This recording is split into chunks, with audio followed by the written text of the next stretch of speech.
I guess this isn't such an awful place. Is that what you want me to say? You prove it's possible to sleep for days and to still think you're right here awake. The cost of living isn't much to make, but God, it's so hard to save. And when they told you everything was safe, were you safe?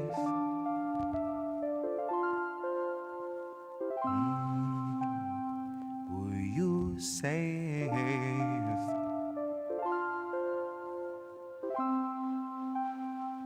Were you safe?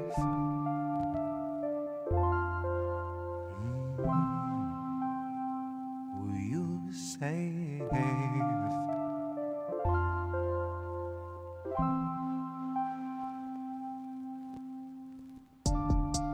I guess this isn't such an awful place. Is that what you want me to say? You prove it's possible to sleep for days and to still think you're right here awake. The cost of living isn't much to make, but God, it's so hard to save. And when they told you everything was safe, were you safe?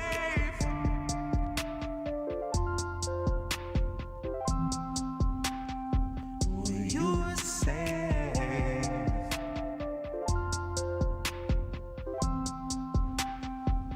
Were you safe?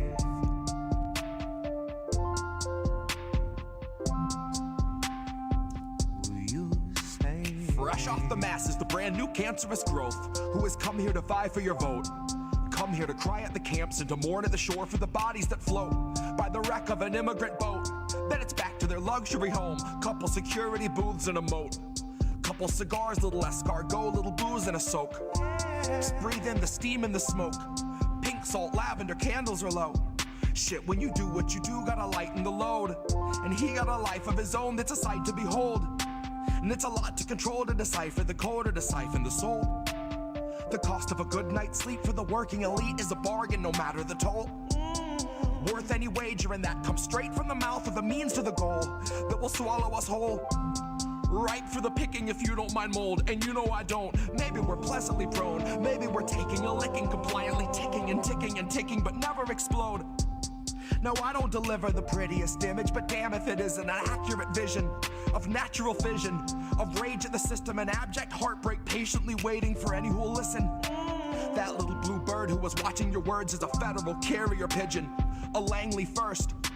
It's a patient observer who hears what it wants and is trained for the worst. Oh, you got nothing to hide. They'll be the ones to decide that after they root through your purse, after they read all your texts, after they raid your apartment, confiscate all of its contents, then conjure up evidence out of the air on a wing and a prayer and malicious intelligence nonsense. Any presumption of innocence long since gone, right along with your comforts and constants. Historically first they will come for the communists. So why in the fuck would I say I'm a communist? Well, it might be I love my community more than the monsters of opulence who are holding us hostage, who are vomiting promises. Might be I'm all done seeing our pensions and benefits harvested. Might be I'm all done watching the populace being disarmed in the guise of an armistice. Watching a woman collapse on the floor who will rise no more. She is wheeled out the door and you're next in line for the pharmacist. If you can get me to vote, it's a hard no confidence. But part of the charm of deception is politics wearing the mask of incompetence. It's all in the art of austerity, darling. It's all in the slide of the providence. Until home is as wide as your cubicle height and is only as deep as your coffin is. Maybe I'm miles away from impatience, aching to break off the head of the snake where the capital lust, reptile brain, and the margin of profit is. Like off with his. Like off with his. I guess this isn't such an awful place. Is that what you want me to say? You prove it's possible to sleep for days and to still think you're right here awake. The cost of living isn't much to make, but God, it's so hard to save. And when they told you everything was safe, were you safe.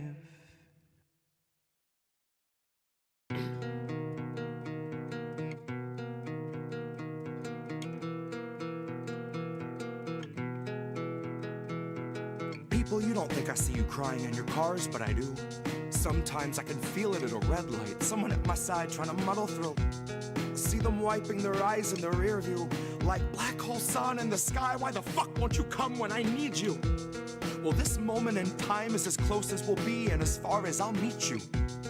Two windows in between us, new moon in the house of Venus. One stranger who sees you and reads your features knows that your alibi might be tight, but it's not quite leak-proof. So if you're sitting at the light and you're crying in your car, just know that I see you. And it's a 50-50 that I'm bloodshot, gun-shy, once bitten, twice tried, ribs pried wide to the sky till I'm see-through. That's you, in case you don't recognize yourself.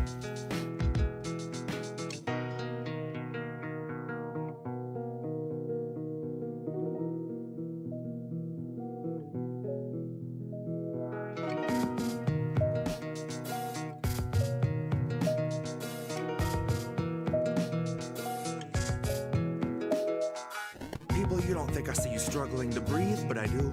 I see you stumble in your everyday grief like I do. I try, but I do. I'm twice bitten too. My mind's split in two. My knuckles bright white from the 10 to the 2. And the song in my head is the theme for a fugue. A state of decay through the filter of corporate news, where they edit the grays and the blues. They whitewash the brown till they drown out the natural hues. And then it's just another fact to refuse, that the corporate ladder's for hanging the company noose. Consider it one of your perks, after all it's communal in use. So you can come and hang till your legs go limp and they're shaking you loose. Now you watch 5 co-workers opt for the alternate exit, neatly suspended above where you wolf down your food. And your company gets its incentives embellished by harping on wellness, suggesting you'd best take time for your mental health after your 14 hours are through. Like we gave you a bottle to piss in and fixed up a noose on the crossbeam. Christ, what more can we do? So if you struggle to breathe any moment that you aren't asleep, then remember, most of Americans fear for their savings, fear for their shelter, fear for their babies. You aren't the fringe of exception, but rather a perfect example of capital's rule. And you're far less alone than the ruling class tells you is true. You're far less alone than the ruling class tells you is true.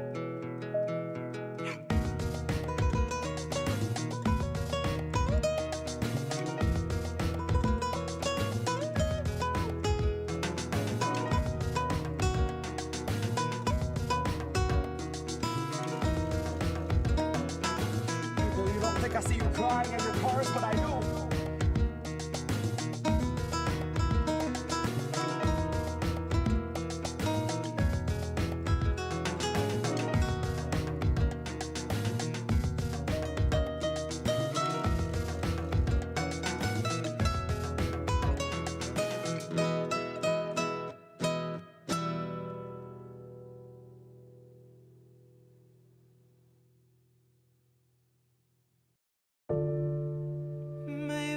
That's how it goes.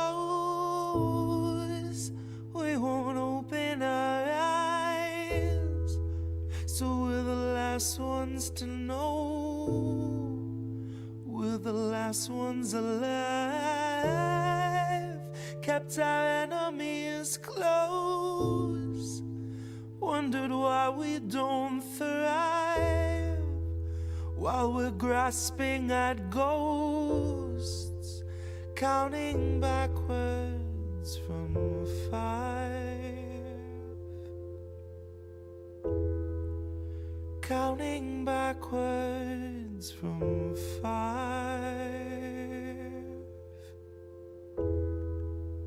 Counting backwards from 5. Count back from 5. The theater on fire, the cast on strike. The studio stock starts taking a dive. The contracts tossed and they're gone with the tide. And the heads and execs, their hands are tied. We can't pump this dreck and treat you right. But what do you expect from the industry type who survive by the leeching of bodies and minds? From those who original thoughts never seem to find. So they're gonna reboot ALF before your wages rise. And it gives cause to pause and reflect on the times.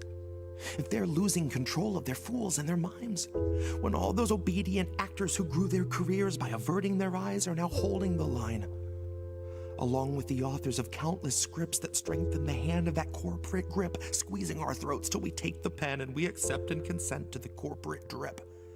Till you're all up to date on your pharma du jour, till you got a healthy support for the war on your lips. And now you know that the advertisers need more than a rerun summer full of flashback clips. Enter the scans from the year before, all the days of de-aging and mapping the face, and the hours of actors recording their voices are links in the chains that will bind them in place. Now all of those...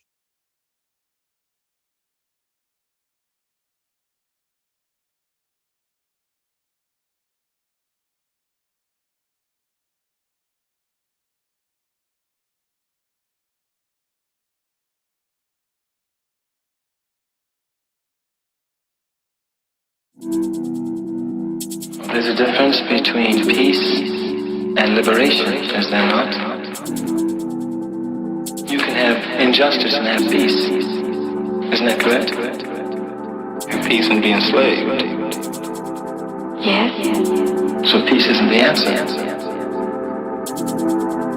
No. Liberation is the answer.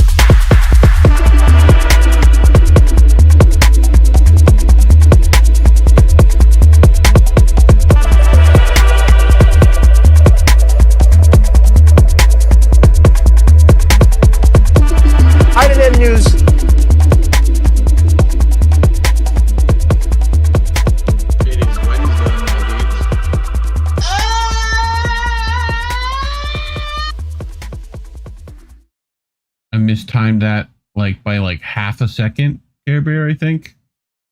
Half a second on the It's Wednesday. He did? I wasn't able to tell. Time that a little better. See, as a musician and a drummer specifically, timing is one of the things I notice. You know? So, but it's me, Reef. Oh. And my co-host, as always, Collin Radix-Carter, who's knocking over things, sounds like. No, my mic got weirded out. So I'm just fixing it. Yep. Well, it's another episode of Iron and News, everybody. Hopefully everyone's having a good week. There we go. You know? It's probably cold in DC, I would imagine. You know? Tis. Yeah. Tis. So for this time of year. Yeah. It's a lot colder than it usually is. Yeah. Actually, even talking about snow, I think on Friday. So possibly. So that's a thing. That's gonna be fun. Yeah, it's winter, so yeah. Yeah. And it's probably gonna be one of those snows that's like barely a snow, just enough to make it like sloshy and gross, you know? Well, it depends. I'm guessing, given it's not warm, but it's warm enough, I think, in the atmosphere where at least at best it'll probably be sleet or like freezing rain. I don't think we're going to get cold in New Jersey. I think Indy sent me snow the other day. A little bit. Yeah. That he got. Yeah. I don't think in New Jersey, but like maybe in like the mountain regions over by close to the Appalachians, sure. But yeah, we got rain. Was it yesterday? Yeah, yesterday. So, which was kind of a part of a major storm that I think that was the storm that was hitting like the Midwest over like the weekend as everyone was coming back from the Thanksgiving holiday. I had a friend who went home to Iowa who told me he got out a day early because of the snowstorm that they were going to have. So Right. we got that pass through Tuesday as rain, at least here. So, but yeah, it's winter, so what can you do? And we live in the.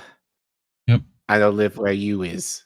It was cold here last week. It was in the 28s. You know. So. But what is it like during the day though? It's like what, 60? I mean, give or take. On those days, I think it was like the 40s or whatever. But you know, like it gets down enough to where you want to deal with it. You know. Sure. Like, but that's about it. So, like, occasionally we'll get below freezing on a day, but rarely, you know? So, but it's definitely enough, you know? Sure. We brought stories. We did the thing. Yeah. Which we both had trouble finding stories this week for some reason. But I think with the last two, at least they connect. So that will help. And I think those will obviously be the big stories of the week. Otherwise, everything else just seemed to be garbage. Yeah. But we're going to talk about, well, I'm not going to do much talking. That's a beautiful part. My first segment. We're going to listen to. Teach brought Schoolhouse Rock today. Yeah. Sure. So we're going to talk about Rosa Parks. For those of you who don't know, on Monday was the anniversary, the 70th anniversary of We Go in the history books. She refused to give her first seat on the bus and started the civil rights movement, according to what we learned in school. So we're going to talk. Well, we're going to listen about that. But then we're also going to show a little clip, another clip where she might not have been the first person to do that. So we're going to take a look at that. That's why it's kind of I titled it the way I did with the question mark. So we'll do that first. And then later on tonight, which, as I said, both stories, our latter segments connect. Looks like we're heading into a new war. Reef. We talked about Venezuela a bit the last couple of weeks, and it looks very imminent that we're going to. It's like funny enough, I saw someone kind of complain on Instagram, like, "Oh, Trump is heading us into a war." I'm like, that's just America being itself. Yeah, you know, like every president in the modern era has gone in some sort of war. So, so this is Trump's war. One of many at this point. Oh, right. But I think one that I think people are kind of noticing, like, F Israel and all that. Like, we care about Venezuela. Although I'm fairly certain people are not going to put Venezuela flags in their bios and everything. No, it's not the same kind of struggle to them. You know, it's not as easily brandable.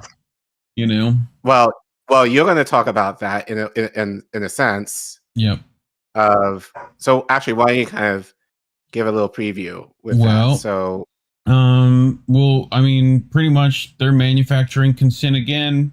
You know, the standard rags are going to be putting their weapons of mass destruction on the cover yet again. To enact this war. So it just goes to show it don't matter who's president, they still love a good war. So we're going to talk about that. And I also brought an interesting discussion about Candace and Tuk Tuk. Usually I would not bring stuff like this. Collin was like, why are you doing this? And I'm like, I think it is a bigger discussion. It's from Mondo Weiss. Right, and keep in mind where Mondo Weiss comes from. The story might be a little biased. I've got plenty of problems with it. But I think like the other half of it is a discussion that a lot of people should be having and aren't. So that's what I brought. But yeah. And then this is, you know, Indy talked about Honduras last night too, which that's the other next bit of this. You know? Right. So, but yep. That's what I got. So you ready to get started? Yep, but before we do, we have to give our. I'm just saying, why don't we just record it so we don't have to keep saying this every week? Just means I'd have to play a button, but I mean, look, donations keep the lights on here. We appreciate it. We've actually done fairly well this year. But if we could start heading towards covering our like basic, yearly like software packages, that would be appreciated. So if you could go to ko-fi.com/indie news network or scan this QR code on the screen and give a couple of $1 dues, we appreciate it. We get times are tough, like, and Crimbus and all the holidays are coming, so we get it. But take care of your families. Make sure they get their gifts or any financial needs that you might know from your family or neighbors. Take care of them first, as we always say. And you can also go to Cash App, Ko-fi, PayPal, Substack, all those places will let you do stuff. I need to make sure the Patreon's linked somewhere too, because those monthly donos are really nice. Right. But which you can do at Substack, I do believe. Just to be completely transparent, I asked Indy last night because he works out the financials. Yeah. How much? Because I was curious anyway, like how much it takes in terms of what we need in order to somewhat be in the black. Yeah. He said around 3,000 a year. That includes, as Reef said, the programs we use, the website that he curates articles on, the software program you use to make the thumbnails, all the things that you see and things that you don't see cost a lot of money. So, so it's going to take around $3,000 a year to kind of do everything that we need to do on the network, not just for our show, but all shows on the network, because we all share the resources. But then obviously we want to support, our colleagues. Like, we're very grateful you guys were able to help Jesse and Angel with computers this year. So we want to be able to do with more computers. of that. You've helped me with computers, like all that stuff. You probably might need to help me with a computer next. Even though I have a Mac, I don't have a PC like the rest of y'all. But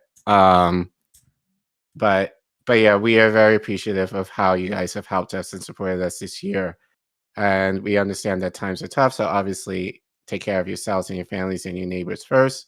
Yeah. But if you're able to give a little bit to kind of help us get into 2026 on a good note, we appreciate you all and we love you. Yeah. All right. To our first one. Cool. So as I mentioned at the top, we're going to talk about, actually, as I said, I'm not going to do that much talking, at least for this segment. We're going to watch a couple of video clips. So if you've been at school, you know about Rosa Parks. Monday was the 70th anniversary of her resistance in terms of refusing to give up her seat on the bus, which kickstarted the civil rights movement, as we've learned in school. So we're gonna watch that a little bit. I mean, I think obviously you guys know about that, but there is a video that I do want to show later that kind of talks about how she might not have been the first person to actually resist in that way. So we watch that a little bit later. So we will start. All of this came from ScheerPost, by the way, and I think this is kind of curated by their staff. I don't think there was any one person who, and they only put a couple of clips together, so I'm not sure, but whatever. So pulling it up, hold on. Did that fun? Just a little bit, but it's all right. It's one slide got screwed up, but it's not your fault. It's not my fault. It's just this weird program we use that does one thing, and I've not found a replacement for it. But hold on. There it goes. Come on. There. Yep. I just open a new thing. Okay. That.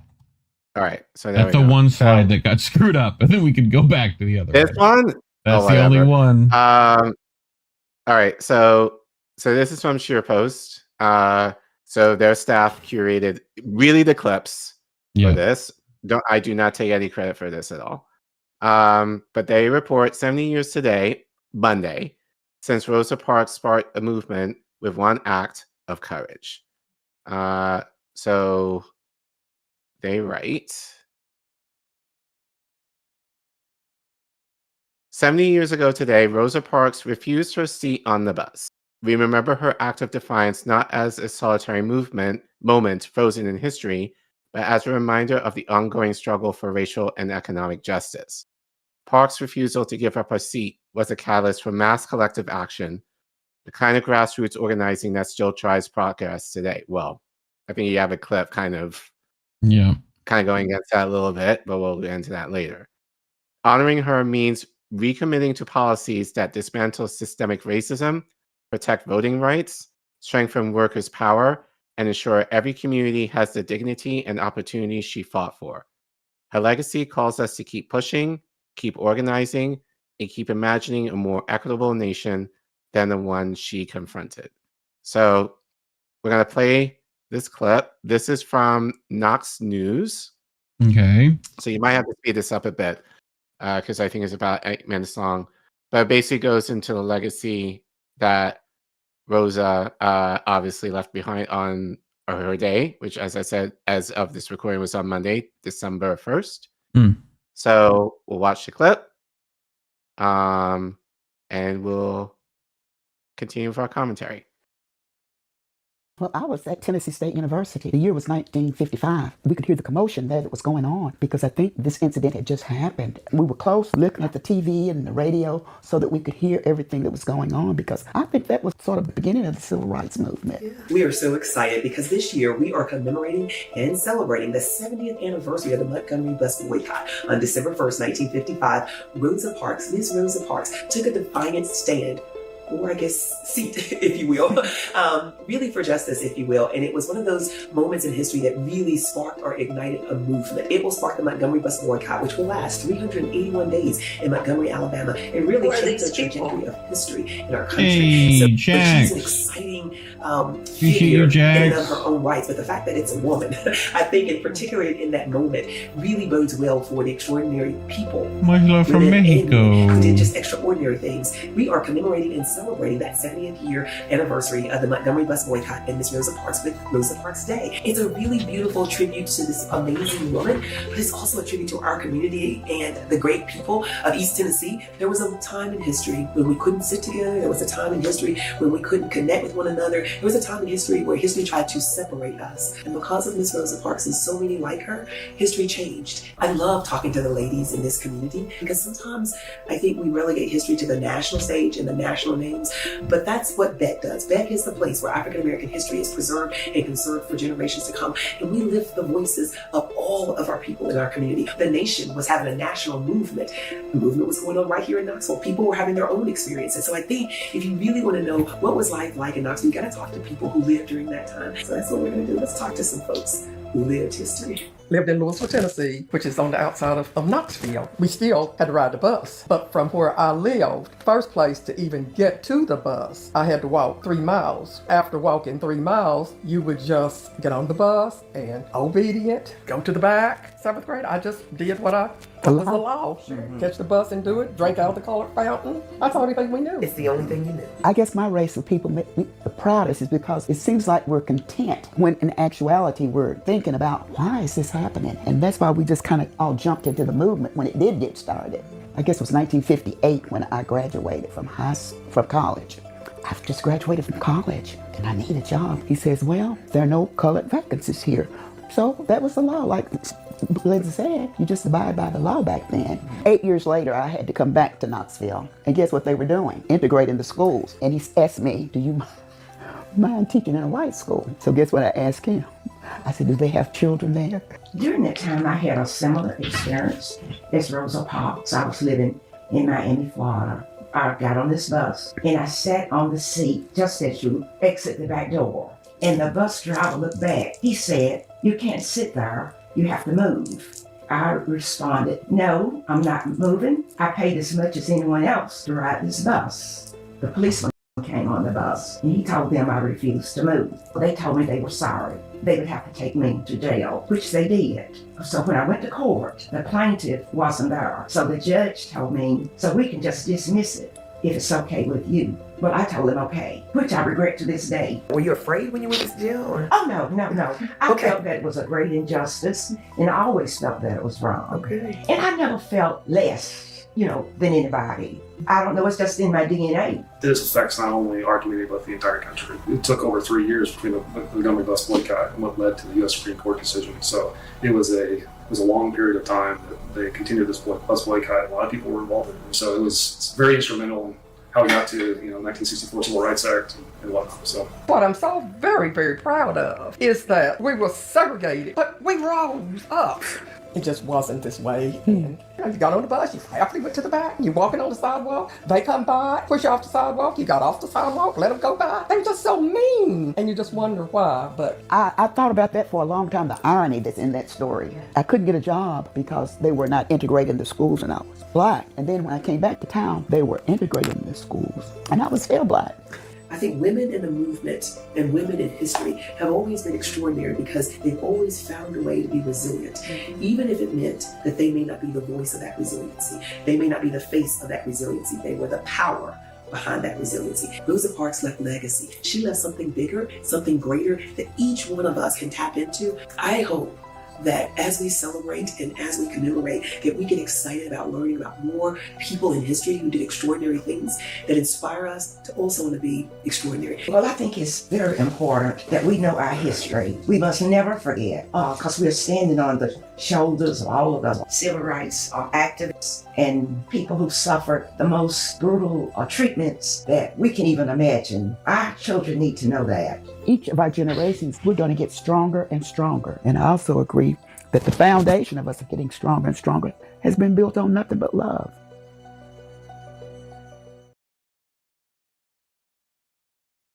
So just to hear some perspectives, from people who lived during that era. But it's funny, obviously, like Rosa Parks, she's the face of the movement. We'll get more into this later, but these women also, not implicitly, they openly said they went through similar stories, in terms of sat on the bus, didn't want to move, went to jail, all the things, so which kind of puts into context the clip that I'm about to put in, about to show in a second. But I think this is, look, here's the thing. And I think this was obviously, I want to be very careful about this in terms of obviously I don't want to take anything away from Rosa in terms of her action, but at the same time, I do think that her story is somewhat idealized in a way in terms of her, she almost kind of like she was the savior who started the movement. When generally speaking, and I think we always do this with every mass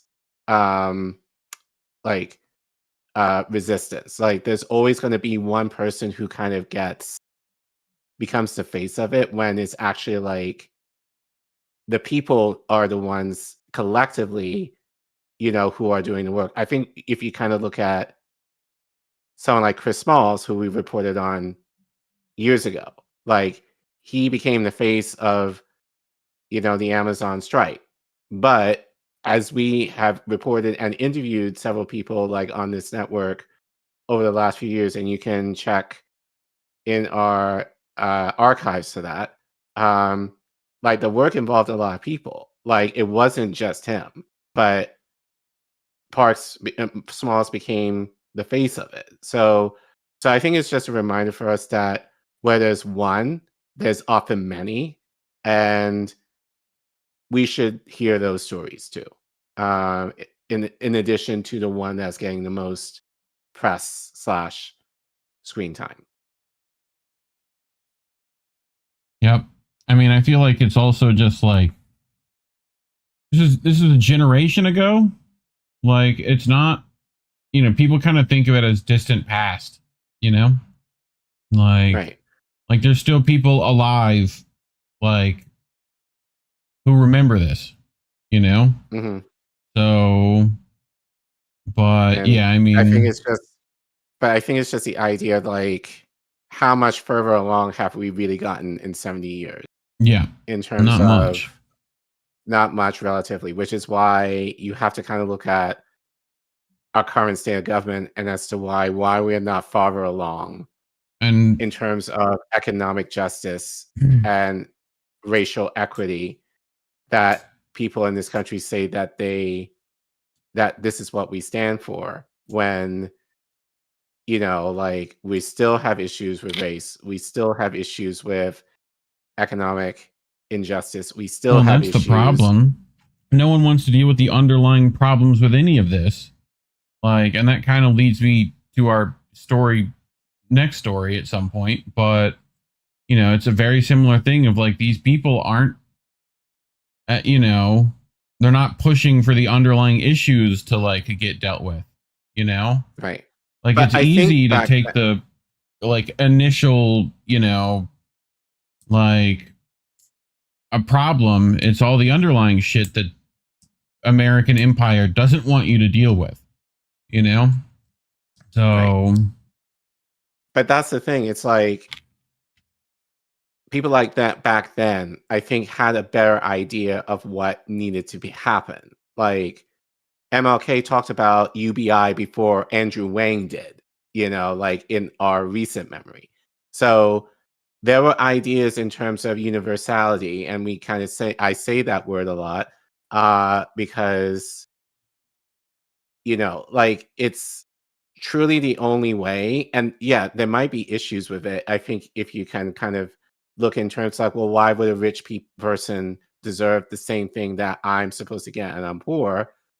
But it takes away the, like, I have nothing or they have something kind of issue. Like, look at Social Security. You don't knock on a millionaire for getting Social Security necessarily. I haven't heard that, like, argument yet. Although I will also argue that Social Security may not be a thing by the time we're in our 60s. But I think it just kind of takes away almost the jealousy of terms of I have versus you don't deserve.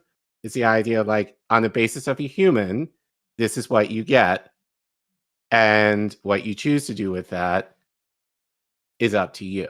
So, but I think back then, these are probably our grandparents' age, in my case, my dad's age, my parents' age, because they're much older. They had this idea already, and how we're not talking about that universality of policy anymore. It's like, oh, we just have to reform it, or we just have to tweak it. Not, we need to truly radicalize it to ensure that shit doesn't happen again and again and again, Right. And I feel as a result of that, we've kind of gone backwards in a lot of ways. And you'll kind of get into that later with the clip that you're going to show later. But that aside, so let's go back into the PowerPoint. So I did want to bring up another clip. This one. Where let's go to one before that. I'll see if I can do it. There we go. I do want to read this first. But again, this is from ScheerPost. Not sure who's I here, came across this 2023 video and found it really interesting. Without taking anything away from Rosa Parks' courage, this interview offers an important perspective. In this special Hype Plus conversation, Margaret Dunstan Birch shares her firsthand account of being on a segregated Montgomery bus when 15-year-old Claudette Colvin refused to give up her seat, months before Rosa Parks' historic stand. Birch explains why she believes Coven deserves more recognition for her bravery and how her story has too often been overlooked. So let's get into this clip that gives this perspective, and we'll finish out with our segment. Play. You bet I did, and I told him I didn't like that. I don't think it's right. I would go to the meetings and say things, yo, this is wrong. She's not the first. I'm on the bus with Claudette. She's the first. I think there's a lot of lies been told. A lot of lies were told. Margaret Johnson Birch, age 91, born in 1932. And I'm from Montgomery, Alabama.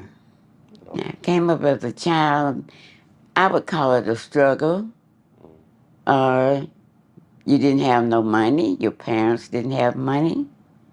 You had to get out and work. I started working at the age probably 13 at downtown Montgomery at the train station. Trains were running in Montgomery then, in a cafeteria.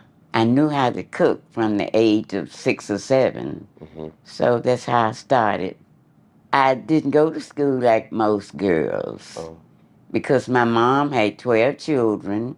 By me being the oldest, I had to stay home a lot of days out of school. And of course, I got behind in school. But as I grew older, I went to work and promised myself that I was going to finish high school. Okay.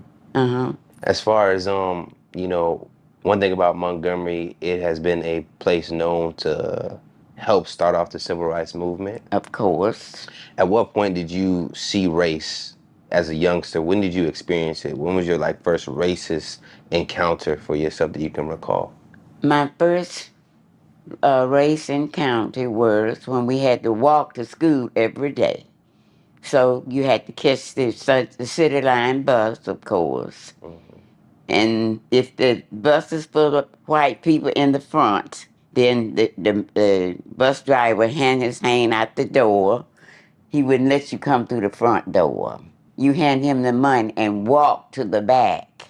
And there have been several times where I encountered with the race on the bus. He would pull off after you give him the money, so he was standing there. So those were my struggles most every day, trying to get to school and back. You know, one of the big things that happened with the bus driver, speaking of that, is you were to have this boycott that took place. One that would, Rosa Parks become like the face of this movement.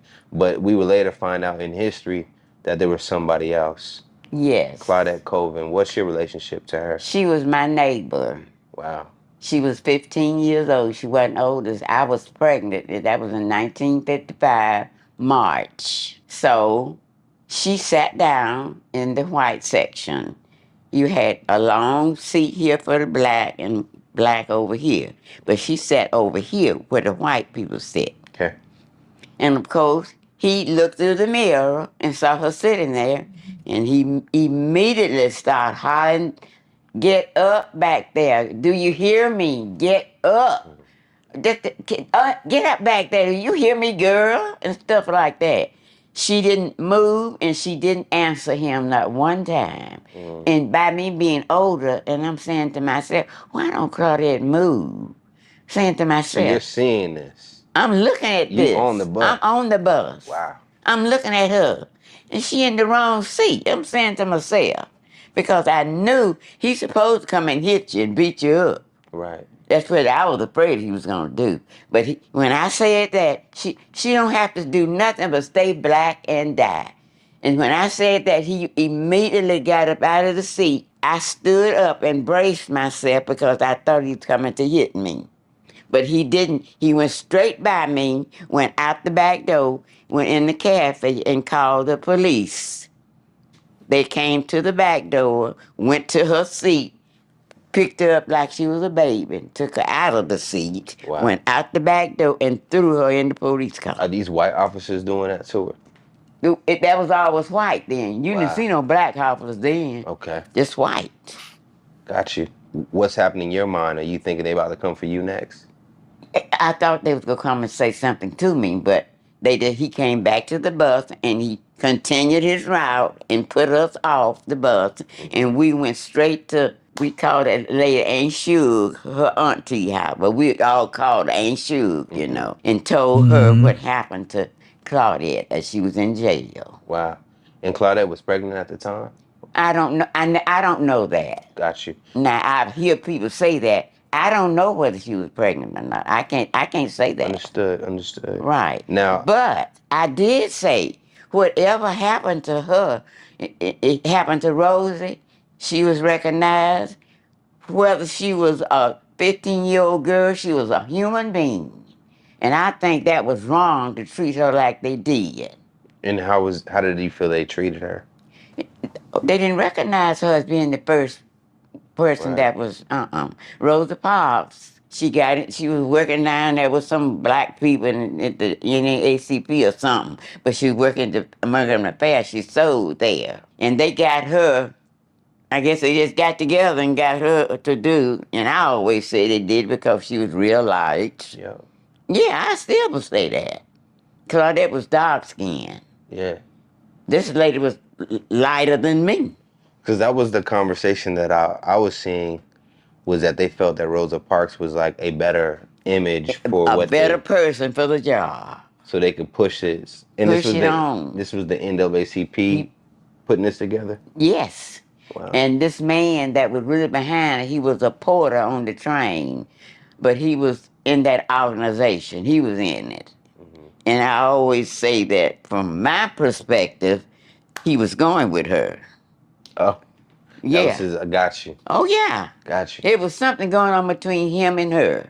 Got you. Because Miss Rosa Parks' husband left Montgomery way before she did. Wow. Mm-hmm. Did you guys know Rosa Parks? Was she like someone that you knew? I never knew her. All I knew from what they read, when I read it in the paper the next day, that's how I knew her. I didn't know she worked at Montgomery Fair. And I've been in there many times to buy shoes. But she was the seamstress there. But I never knew her. Got you. Now, as far as Claudette, when she would get arrested, did her parents have to rush down and get her out? Like, what was the process to get her free?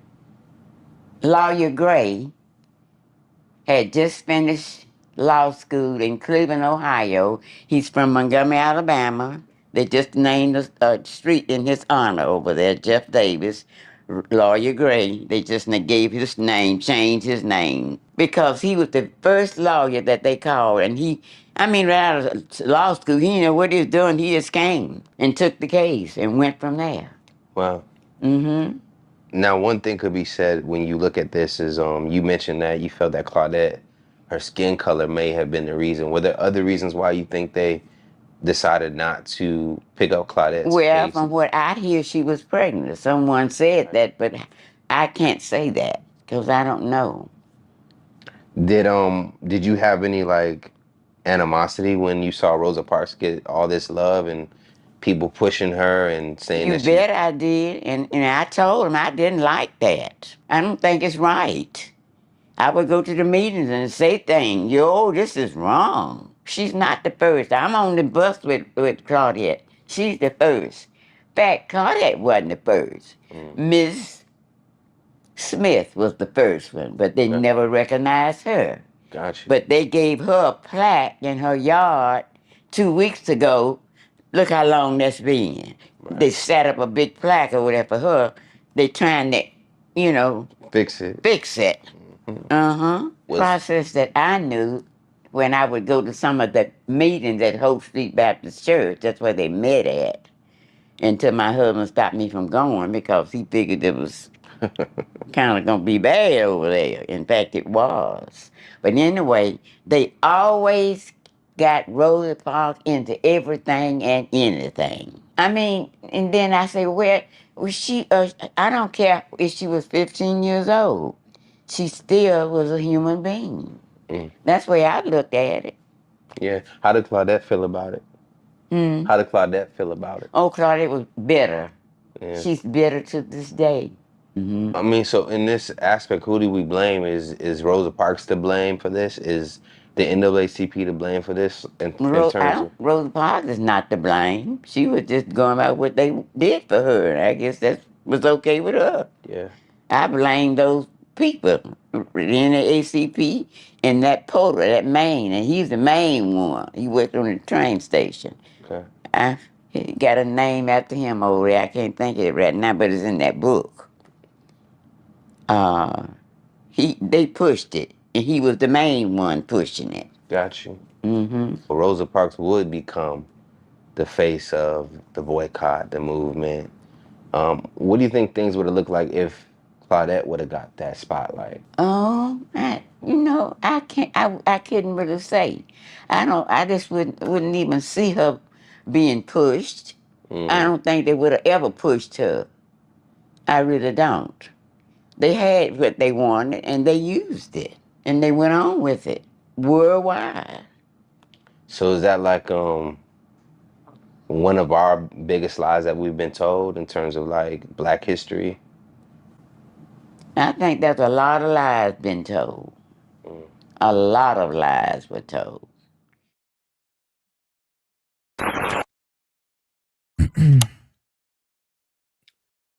Shout out to Hype Plus interview. You heard it when I was playing it last night, so I'm curious to hear. Oh, well, I'm definitely like. I mean, it definitely feels like, you know, we always get these like whitewash stories of that era anyway. You know, right? Like if we get them at all. So like, I'm not surprised like that these particular instances never got coverage, especially when you bring in the colorism and like, you know, young mother, that kind of stuff. Like, you know, the NAACP at that time was an organization. Who was running it? Do you remember who was running that at that time? I don't remember off the top. I know we reported on it, but I forgot at the top of my head. Right. But it's, you know, it was like I mean, essentially they're trying to do anything that like, you know, organizations now would be trying to do, right? Although it kind of reminds me of AOC in a sense, like marketed as, oh, this girl from the Bronx, and she was born in the Bronx, but she lived most of her life in upstate New York. So it's kind of misleading, but I do agree the idea of colorism kind of came into play, you know, with Rosa Parks in terms of, and someone in the chat said, she was lighter skinned too. I mean, it's a thing now, but like especially that, you know, like what was that classic scene in Malcolm? The classic scene in Malcolm where it's, you know, he's in the prison putting like straightening his hair, you know, the guy's telling him like, you know, you're bleaching your skin, all that stuff. Like it was around that era too, where like that was a thing to appear more white, was a bit more white, or I guess in Rosa Parks' case, she could pass somewhat as more ethnically ambiguous. Right. So it's like the quarter zip meme, you know? Right. So I guess in terms of the marketing at that time, she would have looked more presentable, I guess, versus a darker skinned teenage girl. So no,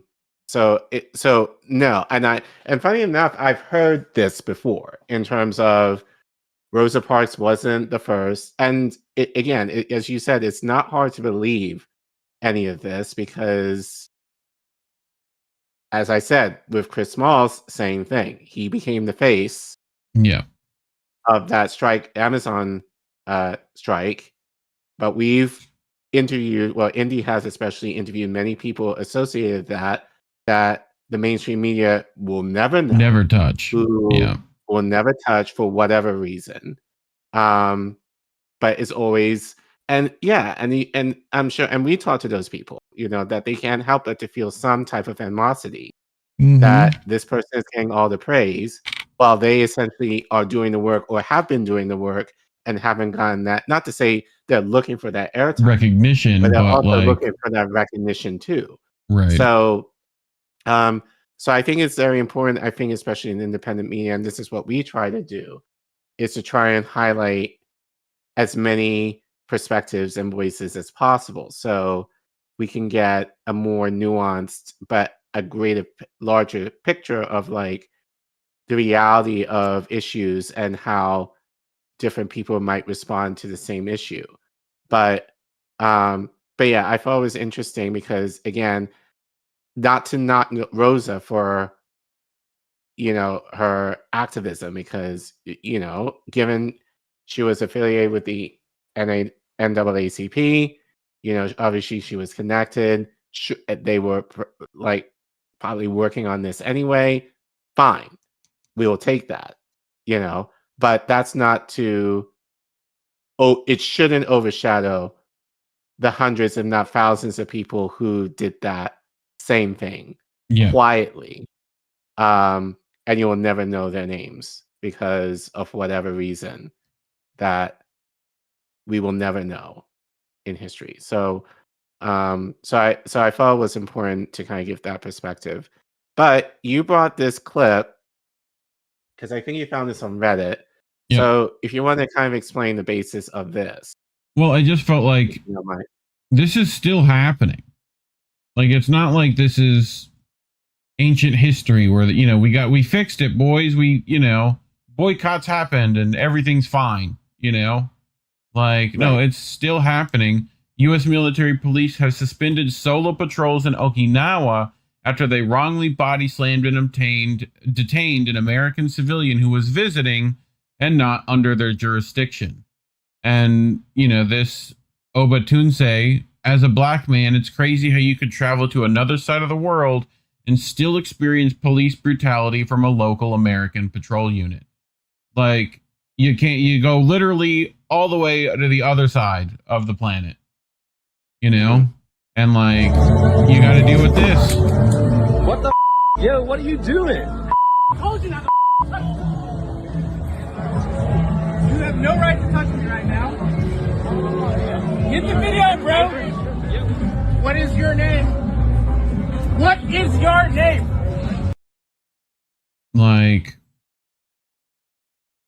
For what reason? Don't know. Did you pull the article or whatever? Existing. Well, yes. Existing while black. That was his crime. Yeah. Right. But yeah, just sad we're still dealing with the same shit over and over, Yeah. Which is why I think hearing these stories, especially from Margaret Birch, the woman that we just played, I think is especially important because we idolize a lot of these people. That's not necessarily through no fault of our own, but they often become the benchmark or the trademark of certain movements of progress, when we also need to recognize the people who may not have gotten that same recognition, but were also doing the work, if not more. So this guy posted Sunday on a Facebook account that belonged to Garlic Sensations, a sole seafood truck in the Washington, D.C. area. Identified the man as Kareem Farrakhan, a former Marine captain and brother of the truck owner. So that's who they arrested. Right. Said he had no right to touch me. I'm just looking for anything in particular. Accompanied by Okinawa Prefectural Police, supposedly go around the nightclub area of Okinawa, and the reason is usually that there's American Marines doing fuck shit over there, right? Because there's that base there. Right. So looking for a fun time. Yep. But yeah, they're still not allowed to fucking do that shit. So, it's just kind of crazy. But anyway, that's what I brought to this discussion. Sure. So, but I think once again, it's just important.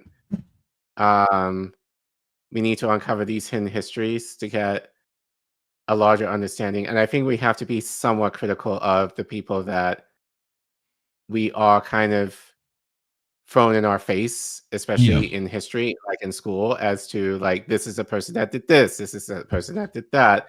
And we have to maybe question a little bit as to why are they highlighting these people overly so, and who else was involved that we may not necessarily hear from or know about unless you do your own research. So that's what we try and do here. And that's probably one of the reasons why we are demonetized. So if you want to support us, especially as we head into the new year, you can scan the QR code you see on your screen, or you can go to the Ko-fi link you see at the bottom of your screen.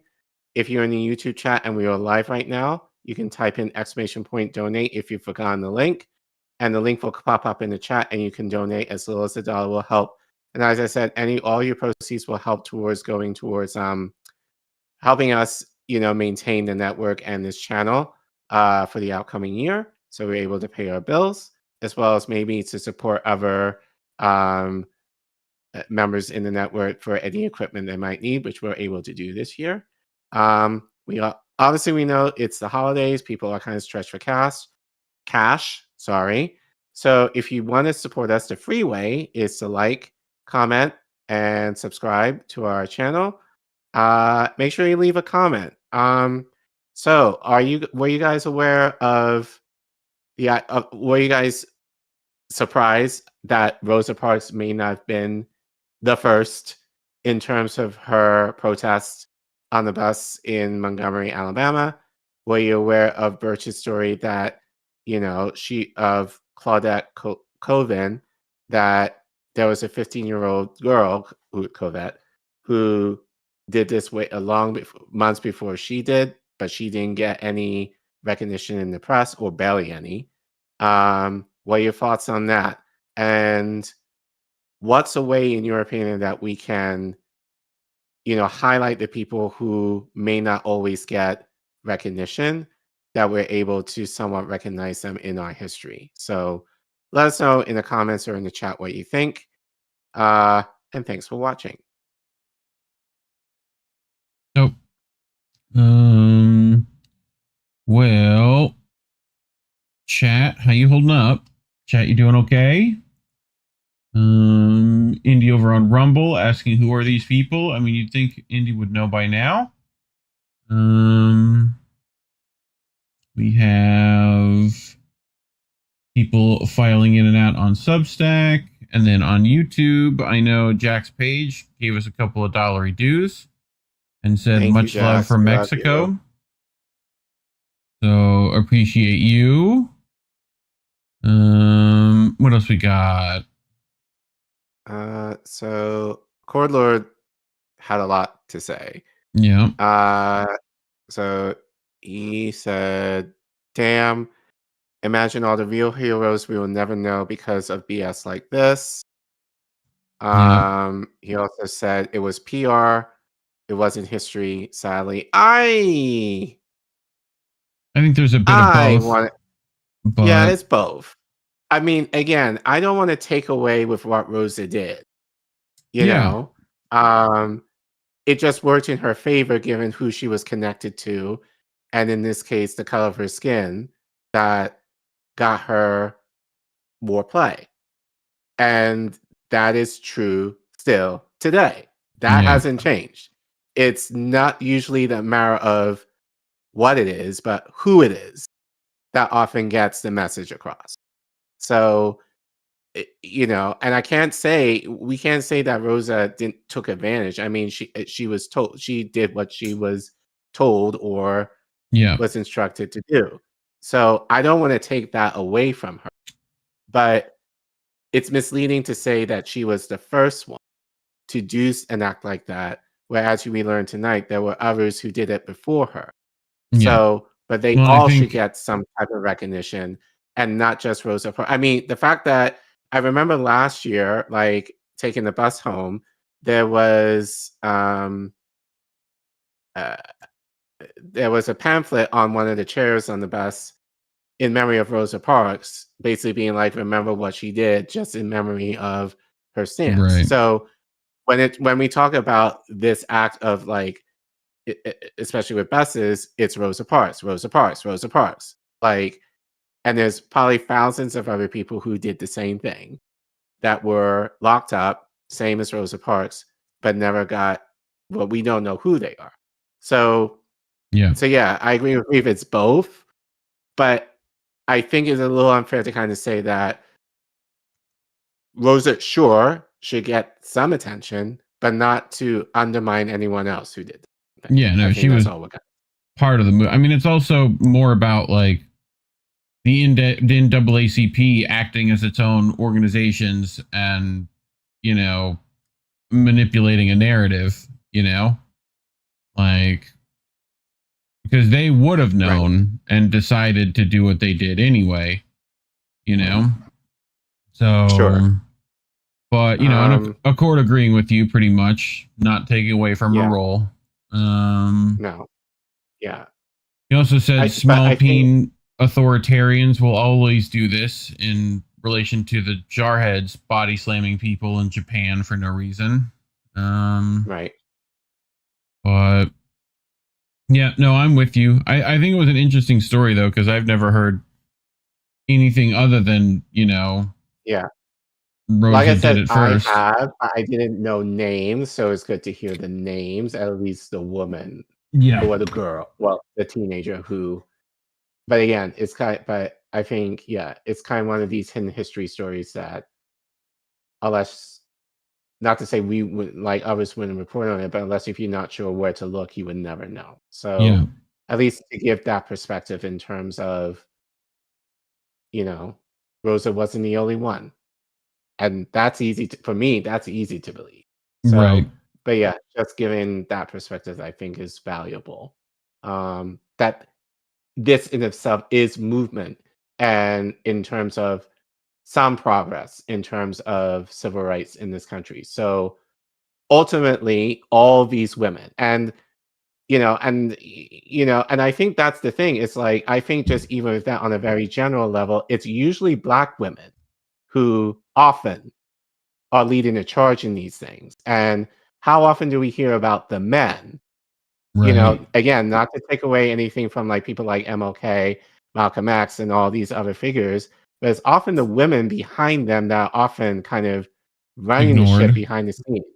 Right. Yeah. Now, Cordell Scott King might be in one of the few exceptions to that, but the amount of women who stood behind these men in order to help progress, I think, in all should also be discussed. But that's probably another segment for another day. Maybe Black History Month. Yeah, for sure. Like that. But speaking of another segment, so I brought this, and you were like, "Why are you talking about Tuk Tuk and Scamdus?" I was like, "Well, I'm with you, but." I think this is a discussion when we get into the article. You'll realize that because you normally, I would be like, fuck this! Don't do that shit! Don't talk about these fucking idiots.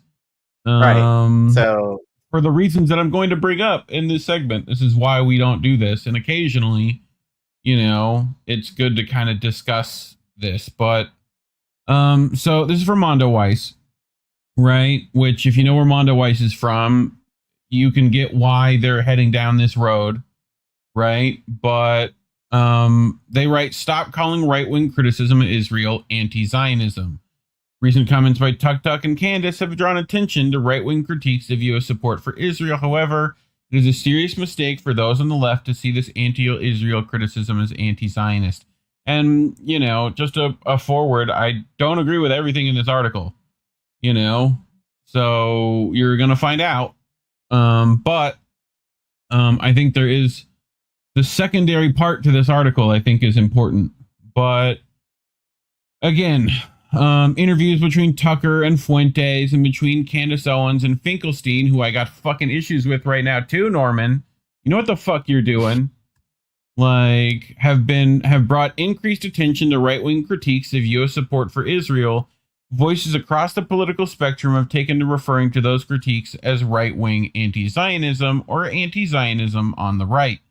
In recent articles in The Nation, Jet Here cites the return of right-wing anti-Zionism, while Ben Lorber refers to Fuentes' politics as America First Anti-Zionism, a recent conversation on the Jewish Currents podcast On the Nose was called Confronting the Anti-Zionist Right. Meanwhile, the ADL decries anti-Zionist language from the left and right.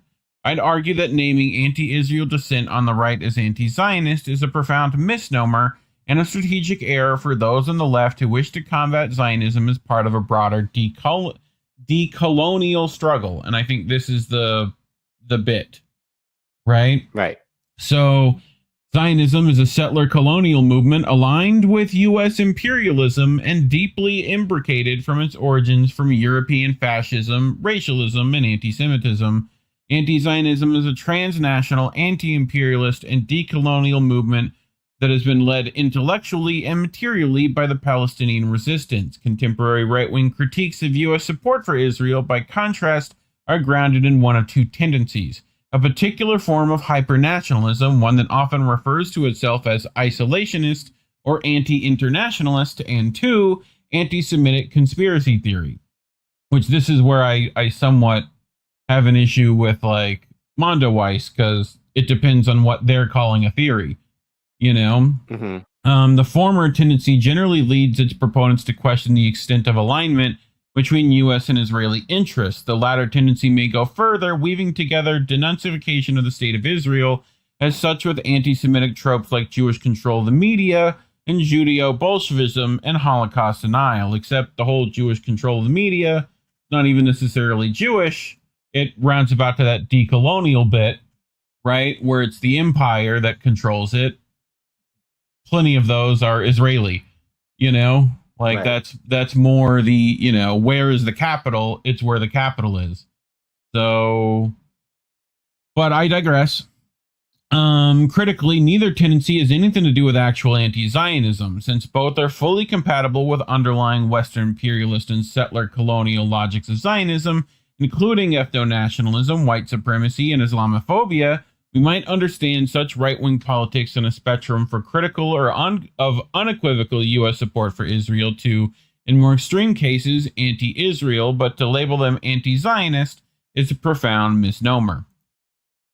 One danger of this misidentification is that it reproduces, in reverse, the spurious logic that conflates anti-Zionism and anti-Semitism, the resistance by pundits and politicians like Fuentes, Owens, Majory, Taylor Greene, and others to U.S. support for Israel is transparently rooted in anti-Semitism first and foremost. Fuentes, in the Carlson interview, narrates the stories of political awakening, largely in terms of having been canceled by conspiring Jews in control of the media, and Greene decried Jewish space lasers years before she began to push back on funding for the U.S.-Israeli genocide in Gaza. Now, pause. Because the whole Jewish space laser, you've heard people like me make jokes of, right? But it's not to say that we don't have fucking lasers. Like, we've been, that's all proven true. Like, this is the best bits of this, is that this is easily dismissed as conspiracy, even though there's, like, actual documentation of the military using these, like, abilities that they may have. It's like weather control. We definitely know how to do that. To say we're doing that then turns into a conspiracy. You know what I mean? Right. So, you know, and it's the Jewish part that they have an issue with, which I understand why Mondoweiss would feel that way. Because it's Mondoweiss. You know? Like, you know, try not to take things personally, guys. You know? To describe these actors' criticism of U.S. support for Israel as anti-Zionist, despite their broad alignment with the fundamental principles of Zionism and their firm grounding in anti-Semitism, performs the same conflation of anti-Zionism and anti-Semitism. In reverse, that Palestinians and the anti-Zionist left broadly have carefully and forcefully debunked for decades. In other words, it's just as problematic to encounter anti-Semitism and call it anti-Zionism as it is to see anti-Zionism and call it anti-Semitism. Again, at this point, I feel like that's a bit, like, nitpicky, you know? Mm-hmm. But additionally, framing the right-wing critique of Israel as anti-Zionist adds complexity to what should otherwise be a relatively straightforward task, that of distinguishing our decolonial liberatory politics from a reactionary, hyper-nationalist, fascistic, anti-Semitic, and otherwise repugnant one. Even for folks on the left who are quick to decry any suggestion of selective collaboration with the anti-Israel right, the framing of right-wing anti-Zionism can lend itself to overstating the areas of overlap in our politics. In the aforementioned episode On the Nose, for example, participants recounted their alarm at the experience of finding points of agreement with Carlson and Fuentes, which were then interrupted by moments of blatant anti-Semitism. There were times in listening to it, one participant recounts, where I felt like, oh, you know, I'm like behind this car and I'm like, I know this road. And then suddenly it's like one wheel is off in the ditch.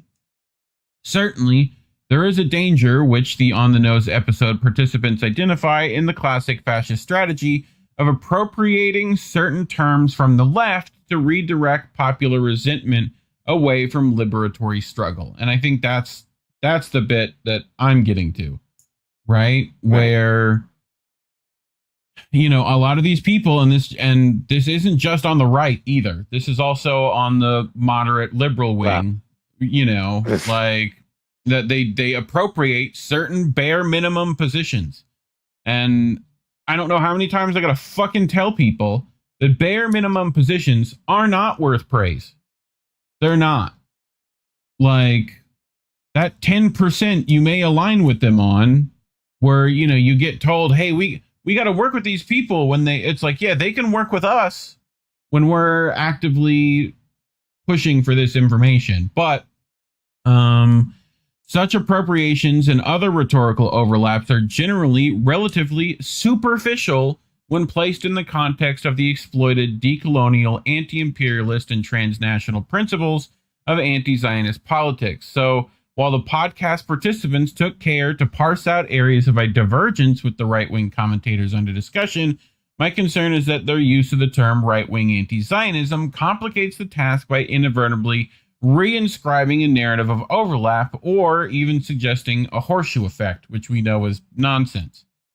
So, with that said, there's a troubling alignment that must be named between right-wing and center-left liberal critique of U.S. support for Israel, as distinct from leftist, decolonial, and anti-Zionist critique. Specifically, both camps, right and center-left, rely on the misguided premise that the support is contrary to U.S. national interest and is driven primarily by the outsized influence of the Israel lobby. In fact, as Maj Ald and Heb Jamal and others have shown, the U.S.-Israel special relationship is driven by a profound alignment of interest between the two partners in imperialism and settler colonialism and capitalism. Like, thank you. Yep.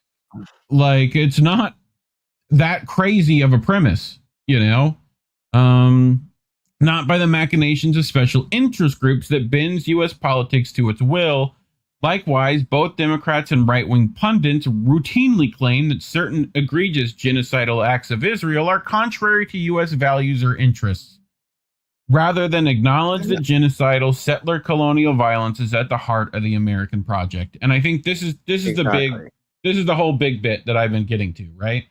So, you know, this goes both ways for all these pundits and the people that, you know, have allegedly changed and saw the light, and they're, you know, they support Palestine, and we got to be all in with anyone who, you know, supports it. And it's like they take these superficial, bare minimum takes that aren't going to get them in trouble. If anything, they benefit them and they get pushed in the algorithm. Like, it's like they see where the wind blows and they head that direction. So, that was the end. That was the article. Pretty much.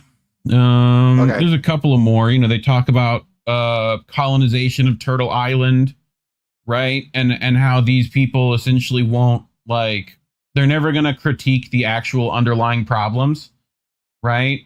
You know, and this goes for the left-wing ones too. They don't want to call out the actual capitalistic problems here. And the same goes with, like, Russia and China right now. A lot of people who support both those countries aren't willing to look at those countries as a country and realize that they're positioning for best advantage and trying to put their financial foot forward. You know? And this is why someone like Margie, and I'm thinking of Margie Taylor Greene because she's gotten a lot of press lately. Massey, like, all those guys, especially the politicians. Right. But they could say the right thing in terms of Gaza, but again, bring in the universality to it. Like, so if it were Candace, okay, great. You care about Gaza children. How about Black children? Right. In this country? How about all children in this country? Like, I remember a few years ago, she was saying shit about George Floyd. Now, granted, like, granted, everyone was like, "Oh, he had a drug overdose." Fine, like whatever you want to say about that, he had no right to die in the way he did. Nope. Like, so I think most of us who have a heart can acknowledge that. Did Candace acknowledge, like, the idea of police brutality is a thing in the Black community in particular, and how that needs to be essentially eliminated? No. Has Marjorie Taylor Greene ever talked about the idea of war in general, especially with how imperialism is at the heart, as you described to from the article, like the heart of the issues of why even now we're about to head into war with Venezuela now? No. Yeah. It's like you take, and I don't want to say this Israel in and of itself is a cookie cut. Well, it can become cookie cutter in terms of like specific issues, in terms of like, okay, yeah, think of the children and the carnage and all that kind of stuff. Sure. Like, you can feel sorry for that. But get to the nitty gritty. Like, what's the cause behind all of that? What is the heart behind all of that? Yeah. Yeah, the It's bumper imperialism. sticker sloganized ideals are not like enough. You know? Right. And like Tucker, Candace, Nick, Who all had of these guys. A fucking gigantic history of fucking propaganda. Like, straight up. Like, we remember. Pepperidge Farm fucking remembers. Apparently no one else does. So Right. And and the thing is, you don't see, as you said, we don't see this just on the right. We see this on the left as well. If anything, they're worse on the left. Now I say left, not like us, but like, the shit lips, the true the liberals. It's funny that the idea of calling them liberal, they're like, oh my God, I'm not. Yes, you are. Like, you are very much a liberal that Malcolm X described you to be. Own your role. But they do the same thing. Like, it's very easy for them to talk about Gaza and like the children and all this kind of stuff. And, and they might at minimum have a tepid response in terms of, I mean, I've mentioned this on the show probably within the last few weeks. Like, they talk about how like Democrats are bad at this issue, blah, blah, blah, blah, blah.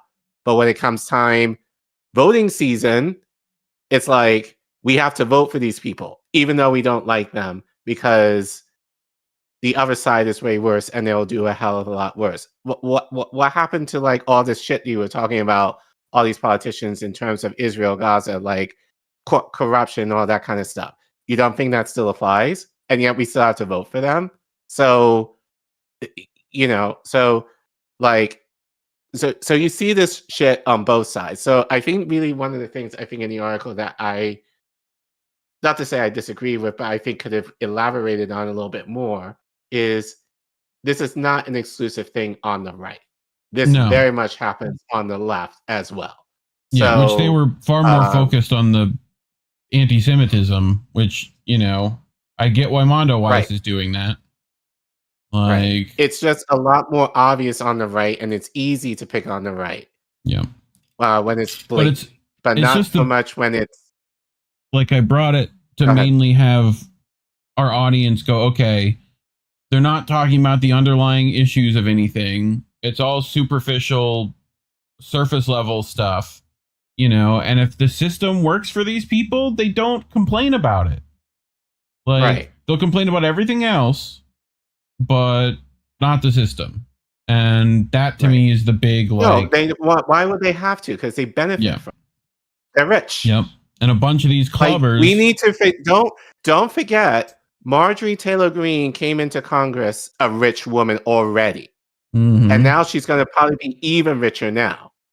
You know, so sorry, like, yeah, she might have some right takes, and I think she definitely feels slanted now because I guess she wanted to be senator, and Trump was like, no, so she felt away, you know. So I don't feel sorry for her because she could very much run for president, maybe not necessarily now, but has the potential to, or at least go into media and will continue to yap her mouth. Media would be the best spot for her, which is where she's headed, I'm sure. I'm betting media is the option.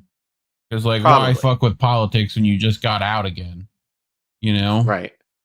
But you know, but again, it's like, as you said, to give people, anyone, like, and I think really at the end of the day, it's a matter of what are your principles?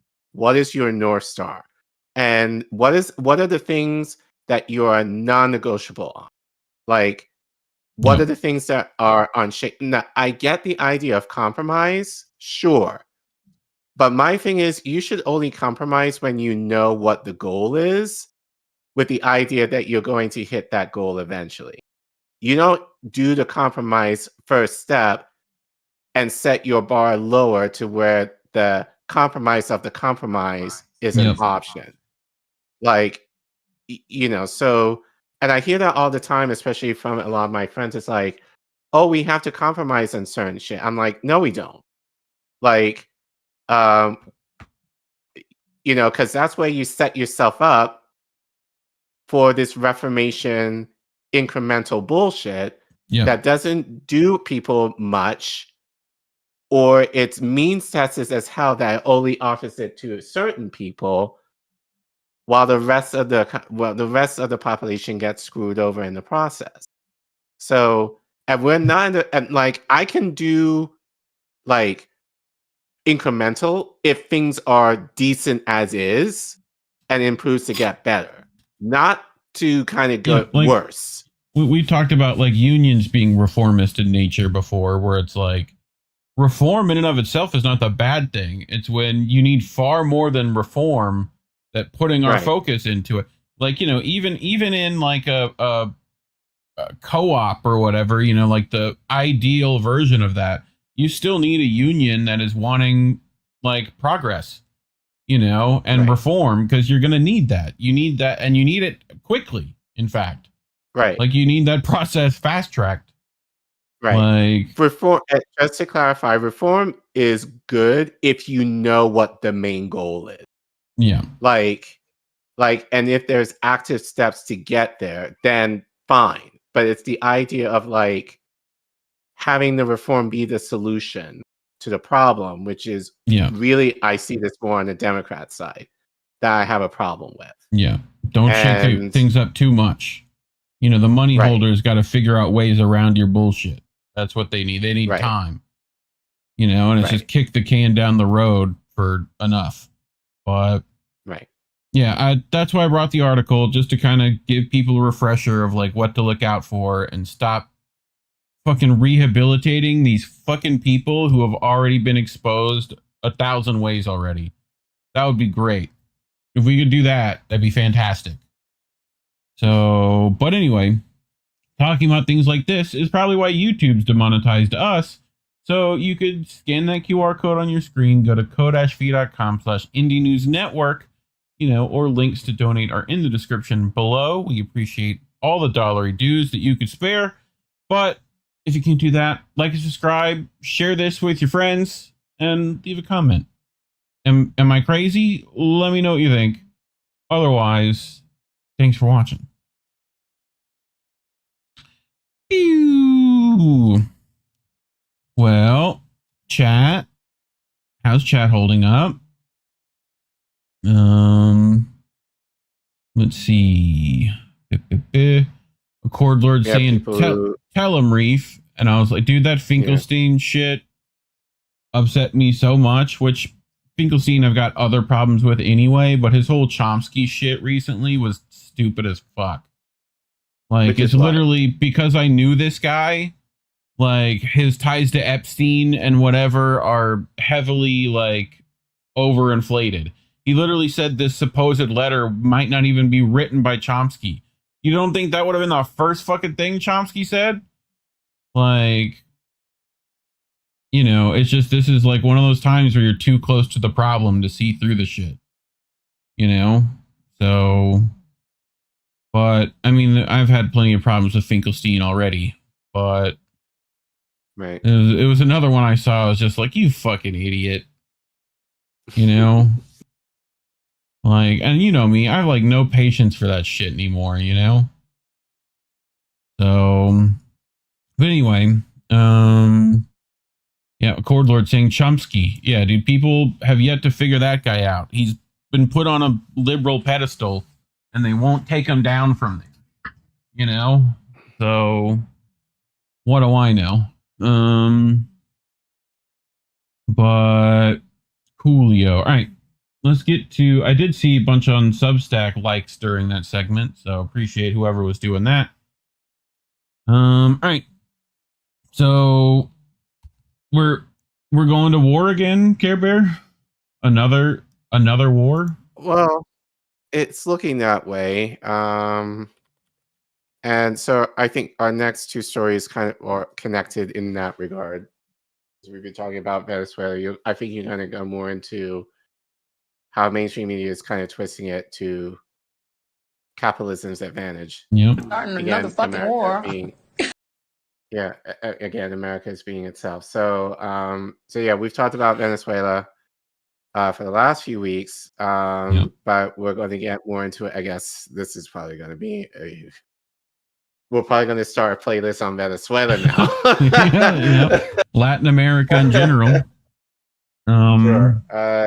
Indy, start that playlist, please. I think I might already have one, actually. But yeah, it's looking that way. So once again, another article from ScheerPost. This is written by Joshua Scheer, who reports no quarter. The White House new war lets the president kill first and pardon drug lords later. So Joshua writes, that's good. Went ahead of one. With the president claiming that we are in an armed conflict with the cartels, and with the AP reporting from a memo it obtained from the administration, the bar is being set incredibly low so that any president can create an enemy out of anyone. Here's somewhat of what the memo said from the AP. The president determined that the United States is in a non-international armed conflict with these designated terrorist organizations. The United States has now reached a critical point where it must use force in self-defense and defense of others against the ongoing attacks by these designated terrorist organizations. The AP also reported the backlash from a number of people, including Michael Schmidt, a former Air Force lawyer and professor emeritus at the U.S. Naval War College, with him saying, "I can't imagine anyone, no matter what the circumstance, believing it is appropriate to kill people who are clinging to a boat in the water." And Schmidt added, "That is clearly unlawful." He also noted that it has been clear for well over a century that you may not declare what is called no quarter, take no survivors, kill everyone. Yep. So that's what that phrase "no quarter" means, apparently. Because of this, right now in Washington, the call is for a war crimes investigation. With the hypocrisy on full display, no matter your political leanings, it is a joke that our president props up a narco-trafficking, unapologetic strongman and is yet willing to go to war with a country he disagrees with politically. The drug war is not needed. Its cost, both human and financial, is obscene, and it is much cheaper and more humane to treat drugs as addiction and disease. But drugs, in this case, are just a pretext for bombing your rivals and enemies. In 2015, we spent $25 billion on a war on drugs, and that was 10 years ago. To keep our healthcare subsidies, it would have cost $32 billion. This doesn't seem like a real choice. We just love a good war. Of those, one of those calling for an investigation is Virginia Senator Tim Kaine, saying on CBS Face the Nation Sunday, if that reporting is an issue, it's a clear violation of the DoD's own laws of war, as well as international laws about the way you treat people who are in that circumstance. He also spoke about his time in Central America and asked the same important question: what this really about? The oil? He went on to discuss the hypocritical pardoning actual drug campaign. So actually, let's go to that. So we have a clip of that interview. Okay. So let's play that in its entirety. You probably want to speed it up a bit. Yep. Can do. And then we'll continue our commentary. Welcome back to Face the Nation. We're joined by Virginia Democratic Senator Tim Kaine. Senator, thanks so much for being with us. Absolutely, Nancy. I want to start out by asking you about the situation in Venezuela, because there are now serious signs that military action, including potentially ground action, could be imminent. You have tried twice to pass war powers resolutions that would force President Trump to get approval from Congress first before any military action. Twice you have failed. Do you think the numbers on this will change if there is ground action, and will it even matter at that point? I do believe the numbers will change. You're right. I along with others, filed a resolution, no war in Venezuela or against Venezuela without congressional approval. It failed, but that was before all of these assets have amassed around Venezuela and before President Trump said that the airspace needs to be closed. I will move with colleagues Senator Schumer, Senator Paul, Senator Schiff immediately should there be military action. And then secondly, I also attempted to stop what I view as illegal boat strikes in the Caribbean and the Pacific together with Adam Schiff. And the circumstances have changed in the months since we had that vote. In each of these instances, we were able to get 2 Republicans to vote together with Democrats. We think the escalating pace and some of the recent revelations, so for example, the recent revelation about the kill everyone order apparently dictated by Secretary Hegseth, we do believe that we will get more support for these motions when they are refiled. You're referring to this new Washington Post report that says that Secretary Hegseth called for everyone aboard the first suspected drug boat that was targeted to be killed. When 2 people survived, the military went back in, reportedly with a follow-on strike. What questions do you have for the Pentagon about that situation? Well, first, if that reporting is true, it's a clear violation of the DoD's own laws of war, as well as international laws about the way you treat people who are in that circumstance. And so this rises to the level of a war crime if it's true. And the questions that we've been asking for months are, give us the evidence that the folks on board were really narco traffickers. In one instance, there were 2 survivors, one Colombian, one Ecuadorian, in a different strike. Instead of arresting them and prosecuting them, the U.S. picked them up and returned them to their countries of origin where they were released. So if they were narco traffickers, why would we do that? We need more evidence about that. And we definitely need the administration to finally answer the question of why strike rather than interdict. If you know where the ships are, you can interdict. And when you do, you get evidence. You get individuals. You can squeeze them to give testimony against their higher ups. You get evidence with the drug seizures. And finally, the other question that my colleagues and I are deeply worried about is the entire legal rationale for these strikes. We had to pry with a crowbar after weeks and weeks out of the administration the supposed legal rationale for the strikes in international waters. It was very shoddy because it's classified. I can't tell you what's in it, but I can tell you it was not at all persuasive that these are legal actions. And so together with a whole series of things, the early retirement of the head of Southcom, the news that the Southcom's lead attorney said these strikes were not lawful, the decision of allies like the UK to stop sharing intelligence with the United States in this area because they believe the strikes are illegal. It's time for Congress to rein in a president who is deciding to wage war on his own say-so, which is not what the Constitution allows. Yeah, a lot of lawmakers on both sides have questions that are similar to the ones you're raising. On a related note, President Trump just announced this weekend that he plans to pardon former Honduras President Juan Orlando Hernandez, who was accused of conspiring with drug cartels. Yep, and you talked about this. Of cocaine from Honduras to the U.S. He's currently serving a 45-year sentence. Were you surprised by the president's plan to pardon him, given how strongly the president feels about drugs coming from other countries like Venezuela? This is shocking. And again, this is not an individual who was accused of running drugs to the United States. He was convicted in a federal court in the United States. One of the bits of evidence was his statement that was picked up by those near to him that he wanted to shove drugs up the nose of gringos and flood the United States with cocaine, more than 400 tons. He was the leader of one of the largest criminal enterprises that has ever been subject to a conviction in U.S. courts. And less than 1 year into a sentence, President Trump is pardoning him, suggesting that President Trump cares nothing about narco trafficking, suggesting possibly that pardons are now for sale by this White House. And if he doesn't care about narco trafficking, and this was also shown earlier this year with the pardoning of Ross Ulbricht, then what is this Venezuela thing really about? The president of Colombia has said that he thinks it's about the U.S. trying to seize oil assets in Venezuela. I lived in Honduras for a year as a missionary. First, he brings up the Albright shit, which has nowhere near that. Military effort is so important to the president when he's pardoning drug kingpins who are running drugs into the United States. These are also questions that we're going to have to dig deeply into when we return to Washington tomorrow. I want to ask you about some big developments in Washington this week. The Trump administration is making big changes in the wake of this tragic shooting of 2 National Guard members. They are halting all asylum decisions. They are halting Afghan immigration applications. The president says he wants a permanent pause to immigration from what he calls third world countries. We don't know how many countries. Do they have a case that it makes sense to put some of these processes on hold while they figure out what happened here?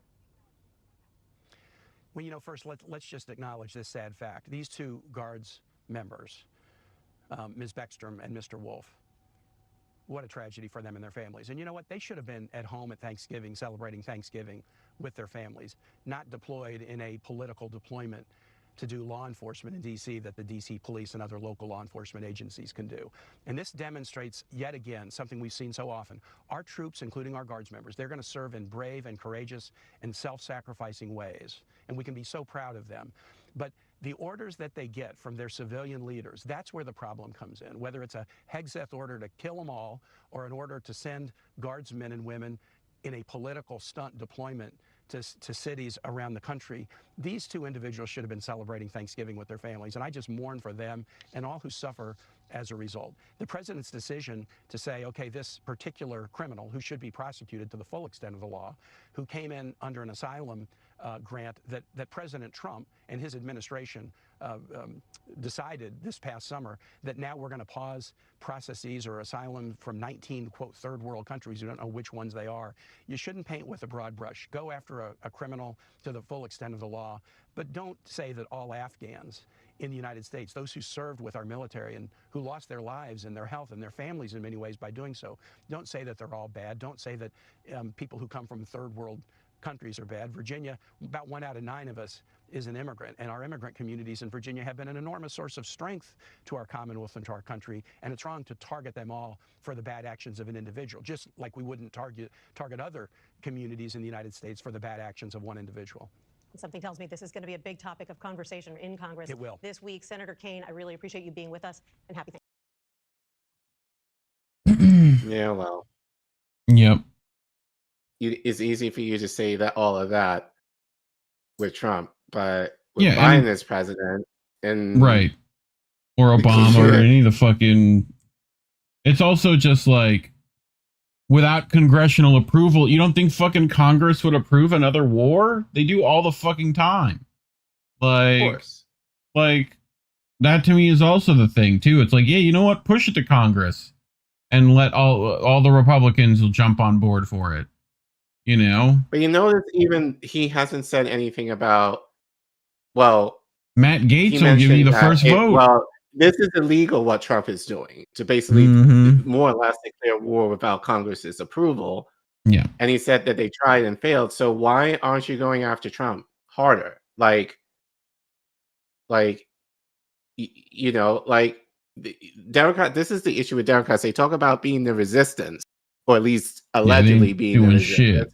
And now you have the opportunity to, and as you said, the reason why is that they're tied to the war complex too. They benefit from the war that is happening, and we'll get into that in a second in the article. But, you know, they're also just as, if not even more so, complicit too. So while that is easy for them to say Trump bad, you know, like he did a boo-boo in terms of not letting us know he wants to fight without our consent and our money. The reality is, as I said, America is built on war. This is what we'll rather finance that than finance healthcare for people in this country.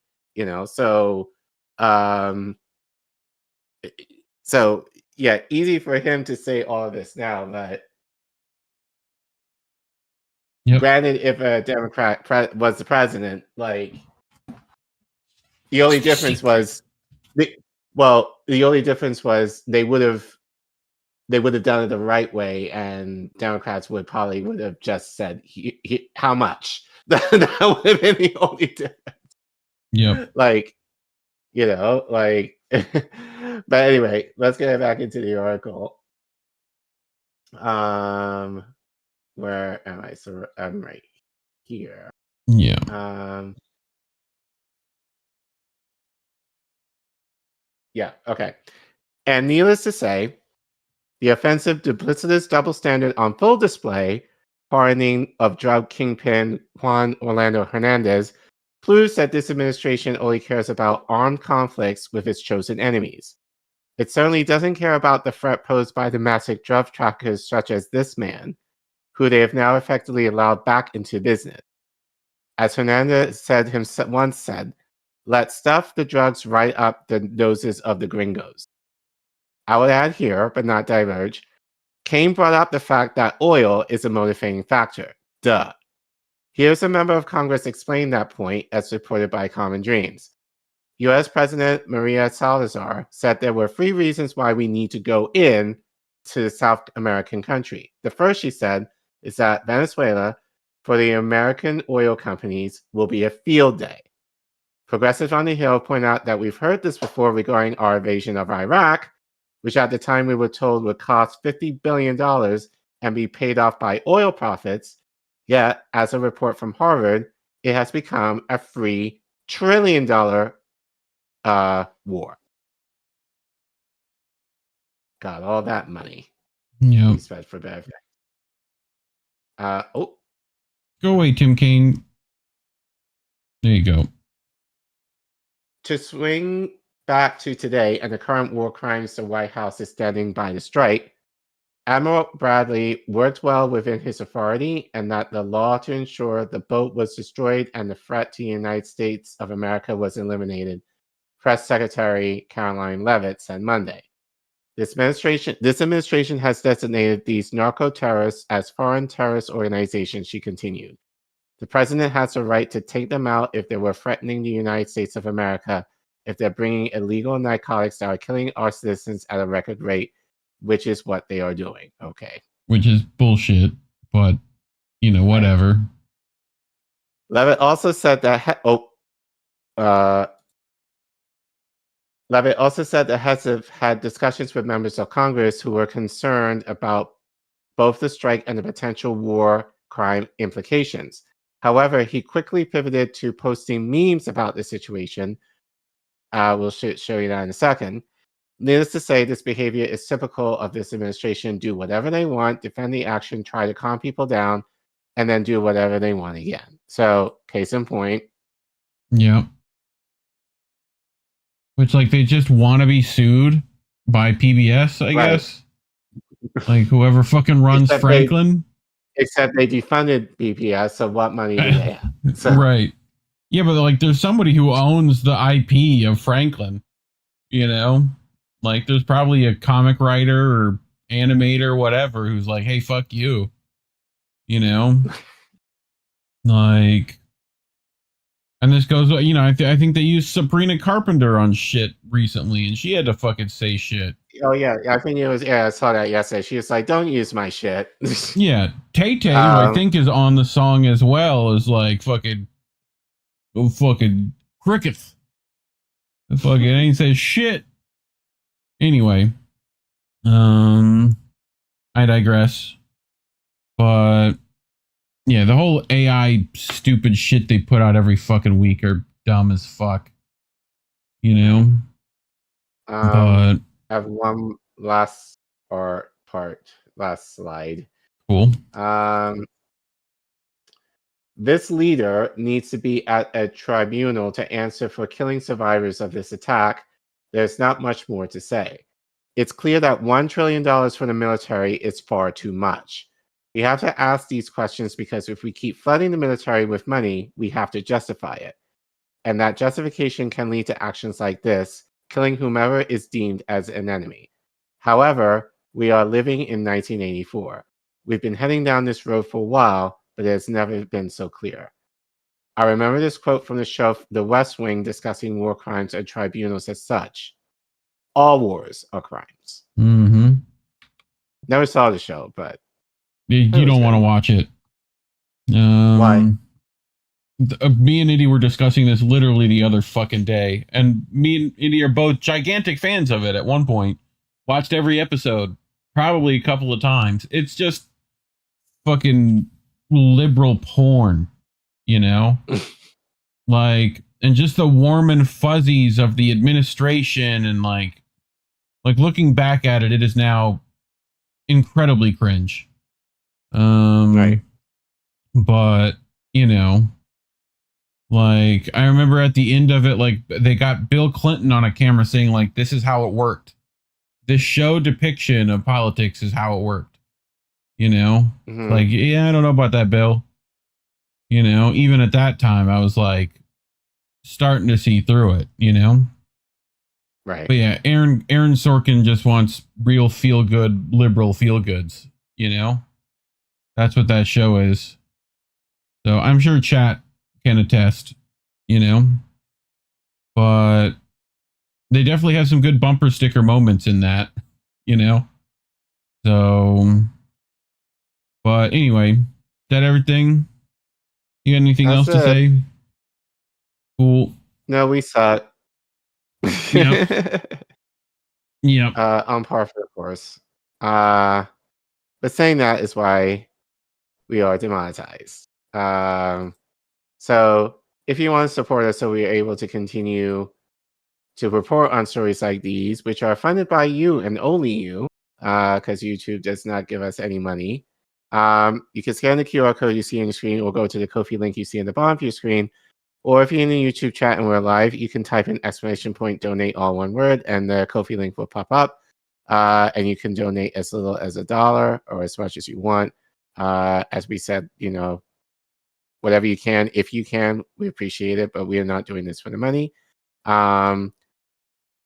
Other platforms to donate, PayPal, Substack, and Cash App are also available in the description. Don't forget to like and subscribe. And please share our content to help fight this suppression. And make sure you leave a comment if you want to give but can't, but you want to support us. This is a way to do it. And let us know what you think about this pending war with Venezuela. We know, audience, so we know you have a lot to say, and you definitely are disagreeing with it. But what are your thoughts on it? As I said, we're probably going to do...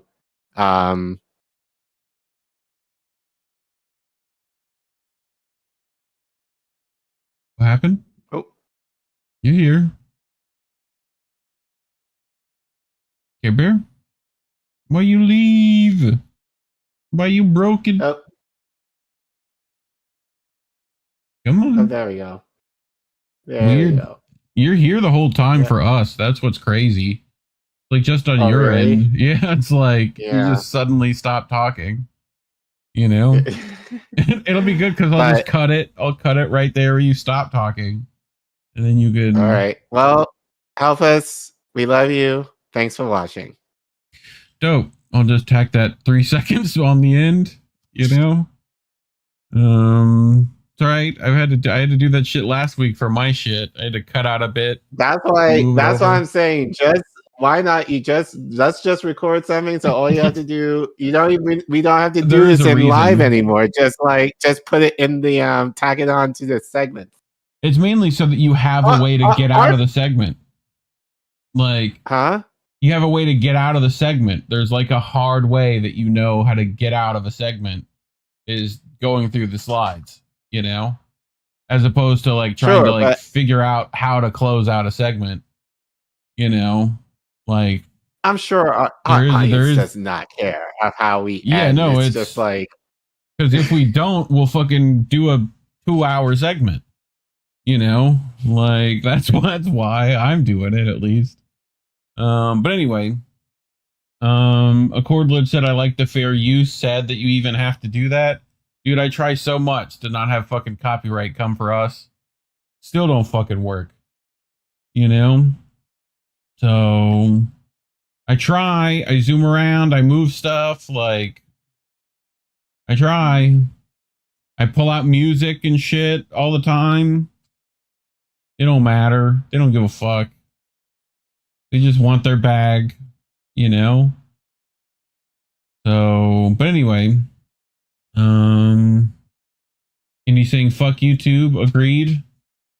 Fuck all the platforms, honestly. They all suck in their own weird ways. You know? But anyway, just the problems of doing this. Well, I mean, I guess we can get to our last one and just finish stuff out early. Sure. It relates. Yeah, it's kind of in the same vein. So, you know, Collin talked about this a bit, but all your favorite mainstream publications are manufacturing consent for another war. So, you know, which ones you might want to, all of them, all the ones, all of them are doing it.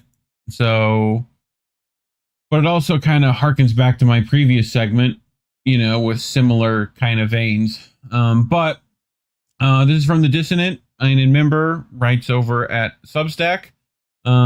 So they write, with Venezuela, war on the horizon, mainstream media manufacturing consent goes into overdrive. So with the regime change, war on Venezuela ramping up, the mainstream media is getting to work and manufacturing consent for U.S. military invasion to overthrow President Nicolas Maduro and install a puppet government.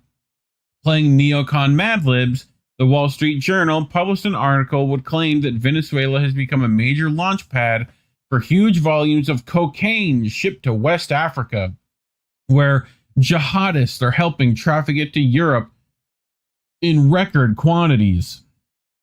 So, sure. And America has never had a history about cocaine in other countries, has it, Collin? In South America, no. It's never had a thing about that, right? Oliver North, who's that? No one knows. You know, no one knows our history, apparently. So this is the article he's mentioning, right? You know, the Wall Street Journal, how Venezuelan gangs and African jihadists, you know, similar how they framed the Haiti debacle too, right? You know, they do this shit all the time, you know? But I think they also published that fucking Peace Prize lady with her bullshit this week too. But I digress. One of the only named sources in the piece for the claim is the former U.S. military intelligence officer, Jesus Romero, who, according to his bio, also used to work for the arms manufacturer BAE Systems. On multiple media appearances, Romero has repeated the false Trump-Rubio claim that Maduro runs a gang called Cartel de los Soles, which in reality does not exist. France 24 noted that, in March, the latest U.S. State Department report on global anti-drug operations made no mention of the Cartel de los Soles or any connection between Maduro and narco-trafficking, adding, there is no such thing, so Maduro can hardly be its boss. Phil Gunson, an analyst at the International Crisis Group think tank, told AFP of the so-called Cartel de los Soles, direct, incontrovertible evidence has never been presented for the existence of an organized cartel by that name in Venezuela. And this also, I think even Rand Paul said this shit today, where it was like, there wasn't any, like in all the Coast Guard stoppages from, like there were no drugs, like on any of the things from this country that were stopped previous to the fucking, this administration. So somewhere there's some fuckery going on. In reality, as the think tank Insight Crime noted, the phrase Cartel of the Suns reportedly emerged in 1993, when two G&B generals, Anti-Narcotics Unit Chief Ramon Goyen Davila and his successor, Orlando Hernandez Viejas, were investigated for drug trafficking and related crimes. As brigade commanders, each wrote a single sun insignia on their epaulets, giving rise to the phrase Cartel of the Sun. When division commanders who bore double suns were later accused of trafficking, the name evolved into Cartel of the Suns. Ironically, a 60-minute investigation for the time uncovered that Ramon Goyan Davia's drug smuggling was being supported by the CIA. Collin, no! We would never do that. We would never be the fucking drug smugglers. When has that ever happened? While the Wall Street Journal is willing to publish such blatant propaganda, makes more sense when one looks at the fact the paper's editorial board openly suggests a rechange war in Venezuela. The editorial board of the paper, in an article titled "The High Stakes in Venezuela," wrote, "President Trump is in a high-stakes showdown with Venezuela's Nicolas Maduro. One of the two presidents is going to lose, and it will be Mr. Trump if Mr. Maduro isn't ousted one way or another." What the fuck? What? The article then went on to openly imagine this from any other country to any other country. Could you imagine? Imagine if Venezuela said, Maduro would fail if Trump isn't ousted. You know? What? Anyway, so they go on in this article to openly call for regime change. "We think deposing Mr. Maduro is in the U.S. national interest. If Mr. Maduro flees and the Democrats take over, it will be a giant step for freedom in the region. But if Maduro refuses to leave and Mr. Trump shrinks from acting to depose him, Mr. Trump and the credibility of the U.S. will be losers." What the Who let this man have a pen? Take this man's pen away from him. This is dog shit. Just like the Wall Street Journal, the New York Times wrote its own article manufacturing consent for war by demonizing Maduro. The most absurd claim in the article is that after Mr. Hugo Chavez died in 2013, Mr. Maduro used Stalinist tactics to cement his grip on Mr. Chavez's fractious socialist movement known as Chavismo. Bro, the dude openly said, hey, this should be my successor. It's not that hard, bro. It's not that complicated. What the paper does not mention is that after Hugo Chavez died in 2013, Maduro was elected that April in election certified by the U.S. Carter Center. The Carter Center report on the 2013 election wrote, "As the high turnout and many opinion polls demonstrate, the Venezuelan population and the political parties and candidates in general have confidence in the performance and integrity of the automated touchscreen voting machines, as the post-election citizen verification audits of 100% of the voting machines demonstrated the automated system functioned as expected in records the votes cast transmitting and counting them on April 14th. And we have personal friends who witnessed this exact, they were there, you know?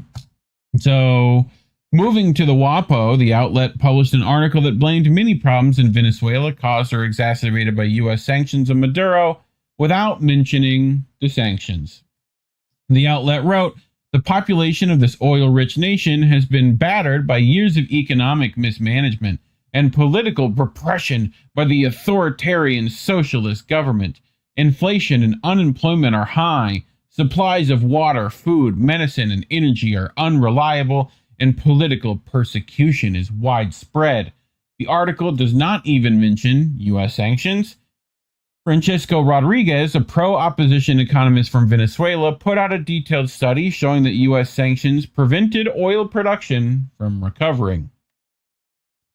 And economist Mark Weisbrot and Jeffrey Sachs noted it is important to emphasize that nearly all of the foreign exchange that is needed to import medicine, food, medical equipment, spare parts, and equipment needed for electricity generation, water systems, or transportation is received by the Venezuelan economy through the government revenue from the export of oil.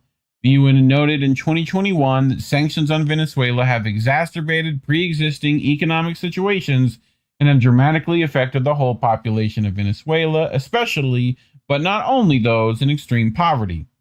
Women, children, medical workers, people with disabilities or life-threatening or chronic diseases, and the indigenous population. So, just like with every previous war, the mainstream media, right on cue, is publishing propaganda to justify another regime change war. So, Kibber, do you remember this era of the Iraq and Afghanistan wars, right? Yeah. And the propaganda that happened in real time. But I think people forget some of those involved, in that process, right? But we're gonna do some remembering. Pepperidge Farm's gonna do some remembering around these parts. Okay, so watch the beautiful bean footage and do some remembering. So, W. Is that sounds right now, or because I can't? Yes, there is. Hold on. Resetting. There we go. We cannot wait for the final proof, the smoking gun that could come in the form of a mushroom cloud. Terror, terrorism. As Americans, we like to think that we're not subjected to propaganda from our own government, certainly that we're not subjected to propaganda that's trying to drag the country into war, as in the case of setting the stage for the invasion of Iraq. Saddam Hussein recently sought significant quantities of uranium from Africa. There is no doubt. That fucking sound familiar? That shit sound familiar? We just talked about them talking about African cocaine and shit. No, it's the same playbook. They haven't learned anything fucking new. Saddam Hussein now has weapons of mass destruction. Weapons of mass destruction. Botulinum, VX, sarin, nerve agent. Iraq and Al-Qaeda. Iraq and Al-Qaeda. Terrorism, cyber attacks, Nuclear program. Biological weapons. cruise missiles, ballistic missiles. Chemical and biological weapons. Iraq has weapons of mass destruction. President Bush has said Iraq has weapons of mass destruction. Tony Blair has said Iraq has weapons of mass destruction. What happened to him about that? Has said Iraq has weapons of mass destruction. Richard Butler has said they do. The United Nations has said they do. The experts have said they do. Iraq says they don't. You can choose who you want to believe. The war propaganda function in the United States is finely tuned, it's sophisticated, and most of all, it blends into the media terrain. The White House says it can prove that Saddam Hussein does have weapons of mass destruction, claiming it has solid evidence. The White House insisted again today it does have solid evidence. It's necessary to provide a drumbeat media echo effect. They might fight dirty, using weapons of mass destruction, chemical, biological, anthrax, smallpox, dirty bomb. Oh, who is that? We know that guy. Dirty Fucking bomb. Iraq Hannity? Al-Qaeda connection. Saddam Hussein and Al-Qaeda share the same goal. Both of them want to see Americans dead. And I was very struck by the acceptance, the tone of most of the media coverage as the sabers were rattled, as the invasion of Iraq gradually went from possible to probable to almost certain. President essentially giving Saddam 48 hours to get out of Dodge. War now seems all but inevitable. Short of a bullet to the back of his head or he leaves the country, war is inexorable. Well, I think that's exactly right. War is inevitable, and it is approaching inexorably. Is war with Iraq inevitable right now? I think it's 95% inevitable. You, at this point, right now, tonight, don't see any other option but war. Do you? I'm asking you, Ambassador. I agree. I don't think there's a viable option for the administration at this point. We're way too far out front in this. Send us over there, guys. Let's get on with it. Let's get it over with. Showdown Iraq. If America goes to war, turn to MSNBC and the experts. And in many ways, the U.S. news media were equal partners with the officials in Washington and on Capitol Hill in setting the agenda for war. We'll take you there. MSN. And although it's called the liberal media, one has a great deal of difficulty finding an example of major media outlets in their reporting challenging the way in which the agenda setting for war is well underway. We've got generals, and if you ask them about the prospects for war with Iraq, they think it is almost certain. Pay no heed to the peaceniks and the left-wing rock stars. They've had their 15 minutes of fame. These people are essentially useless. They are reflexively opposed to war. It's a principled position, but it's the wrong position, and you can't take them seriously as a strategic voice. We expect every American to support our military, and if they can't do that, to shut up. And when that reporting is so much a hostage of official sources, that's when you have a problem. U.S. officials tell CNN, Bush officials says that analysts say. Pentagon officials tell us. According to U.S. intelligence. Often we're encouraged to believe that officials are the ones who make news. U.S. officials say that U.S. officials here say, means officials here at the White House tell us. They are the ones who should be consulted to understand the situation. I just pull these two things out. I've laundered them so you can't really tell what I'm talking about because I don't want the Iraqis to know what I'm talking about. But trust me. If history's any guide, the opposite is the case. The officials blow smoke and cloud reality rather than clarify. We will, in fact, be greeted as liberators. The notion that it will take several 100,000 U.S. troops are wildly off the mark. So the money's going to come from Iraqi oil revenue, as everyone has said. They think it's going to be something like $2 billion this year. They think it might be something like 15, 12 next year. We seek peace. We strive for peace. So, yeah, that's just a bit. But this is shit. Some of those people we talked about in my earlier segment were complicit in. If ones want to remember, Tuck, Piers Morgan, Candace, where'd she work again? She worked somewhere. I remember. There was a place she worked. Her, Megyn Kelly, like all these idiots. So just be paying attention out here is all I'm saying. Dave DeCamp weighing in saying the Pope pretty much against this war as well, which he should be, you know? Like, that seems like a no-brainer, bare minimum position that the Pope should be having. Especially when Catholicism is pretty big over there in the South Americas and whatnot. But yeah, I mean, what he said, I don't know, an operation including an invasion of Venezuelan territory. Even the Pope's like, they might invade this shit. So, but anyway, anything you want to say before I let Caitlin finish this out? Let Caitlin talk. Yeah. Good old war propaganda. Just as the news breaks that Trump has issued Maduro an ultimatum to leave Venezuela immediately if he wants to escape with his life, the Murdoch-owned Wall Street Journal has published an amazingly brazen war propaganda piece titled "How Venezuelan Gangs and African Jihadists Are Flooding Europe with Cocaine." The article begins, "Venezuela has become a major launch pad for huge volumes of cocaine shipped to West Africa, where jihadists are helping traffic it to Europe in record quantities." And then it goes out of its way to note that the Trump administration's pressure campaign against Venezuelan leader Nicolas Maduro, who it asserts is heavily involved in drug smuggling, has brought global attention to the country's role in the drug trade, end quote. The propaganda piece is plainly aimed at Europeans as well as Americans, emphasizing Secretary of State Marco Rubio's quip last month that the Europeans should be thanking us for blowing up alleged drug boats coming from Venezuela because he says some of those drugs are winding up in Europe. It's got everything. Whipping up international support for a regime change war, fear-mongering about jihadists, the evil, scary dictator, the whole war propaganda sales package. The mass media do this every time the U.S. empire gets war horny, and the Murdoch press are always the most egregious offenders. Reminds me of an old tweet by a man named Malcolm Price. I remember in the run-up to the Iraq War, a friend I had known all my life suddenly said to me, "We must do something about this monster in Iraq." And I said, "When did you think of that?" He answered honestly, "A month ago." Price's friend had been swept up in the imperial war propaganda campaign that had recently begun, just like countless millions of others. Month after month after month, Western consciousness was hammered with false narratives about weapons of mass destruction, forced associations of Saddam Hussein with 9/11, and stories about how much better things will be for the people of Iraq once that evil tyrant is gone.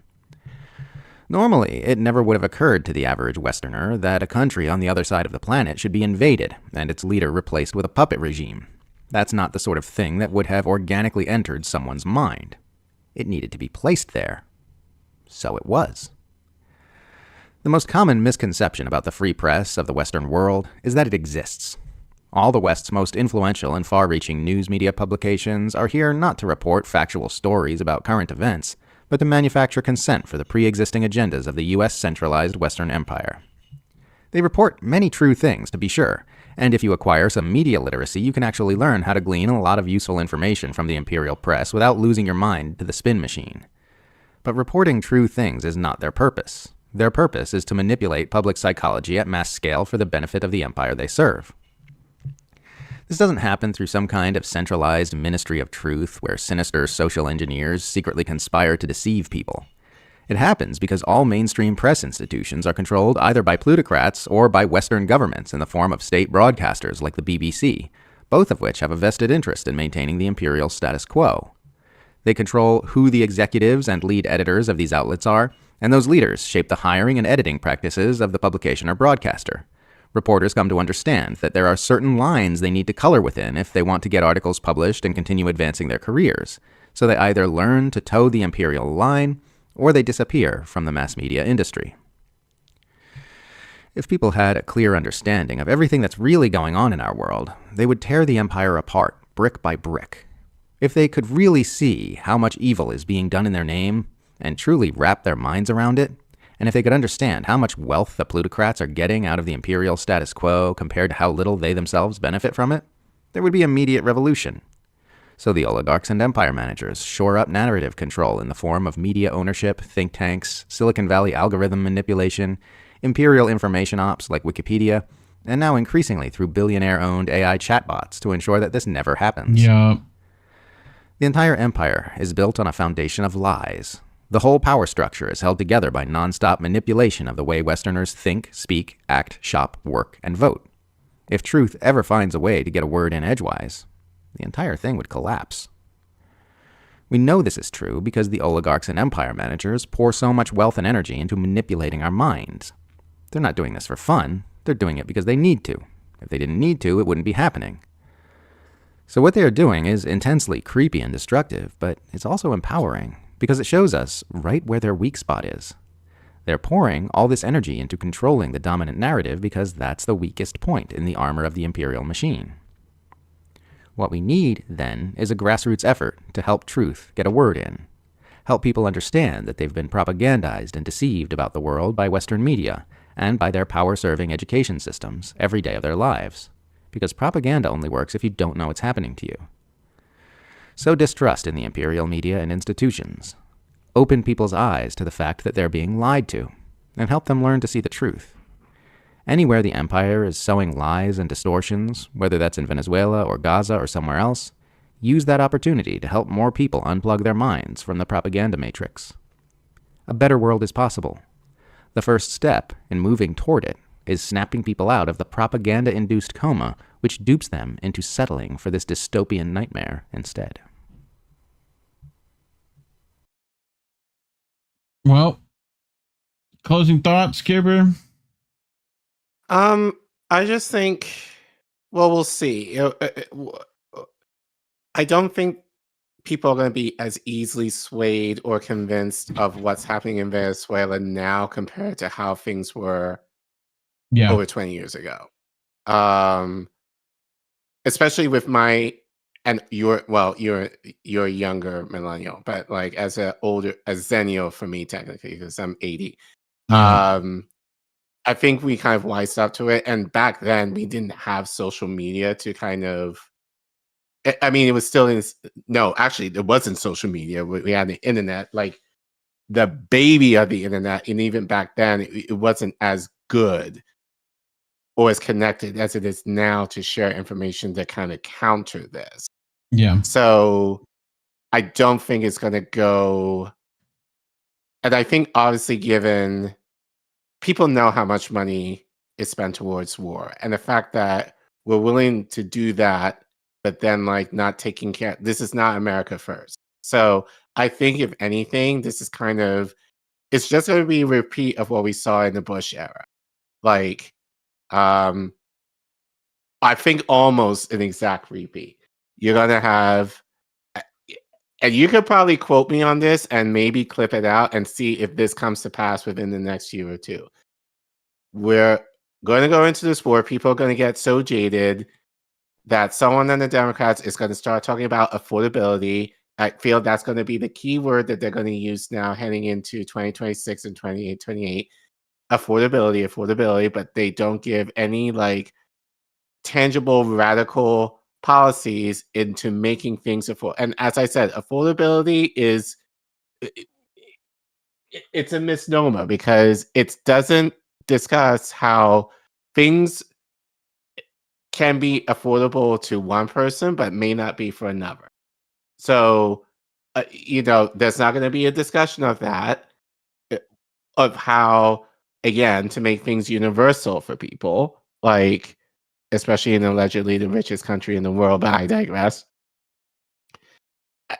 I just see the Obama effect at play, coming into play. Probably not in the same way, but again, because it's Trump and he is such the boogeyman, like at least Bush W was somewhat of a lovable idiot.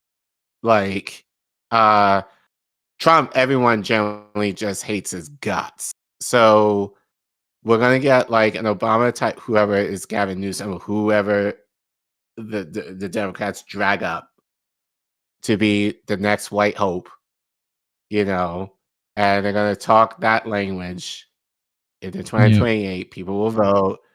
There'll be a Democrat, assuming Trump doesn't pull shit. Rinse, lather, repeat. But this is what it's giving. It's giving like Bush era vibes, to where people were just so over him that it's going to be very easy for a Democrat to say the right thing and give sweet political nothings to us. And people vote, and they'll be disappointed, and the cycle continues. Yep. The Pretty end. much. Rinse and repeat, So yeah, I think it's just continuation of the standard like media literacy we try to give our audience, But keep an eye out for the people that change their mind on this Latin America thing that you think are decent because of some bare minimum takes on other issues. I saw Matt Gaetz get into it and fuck up, and I've been told by a couple of people, no, he's good. No, the fuck he's not. Like, fuck you. But anyway. If they're involved in the empire, you can assume they're not good. Thank you. Makes sense to me.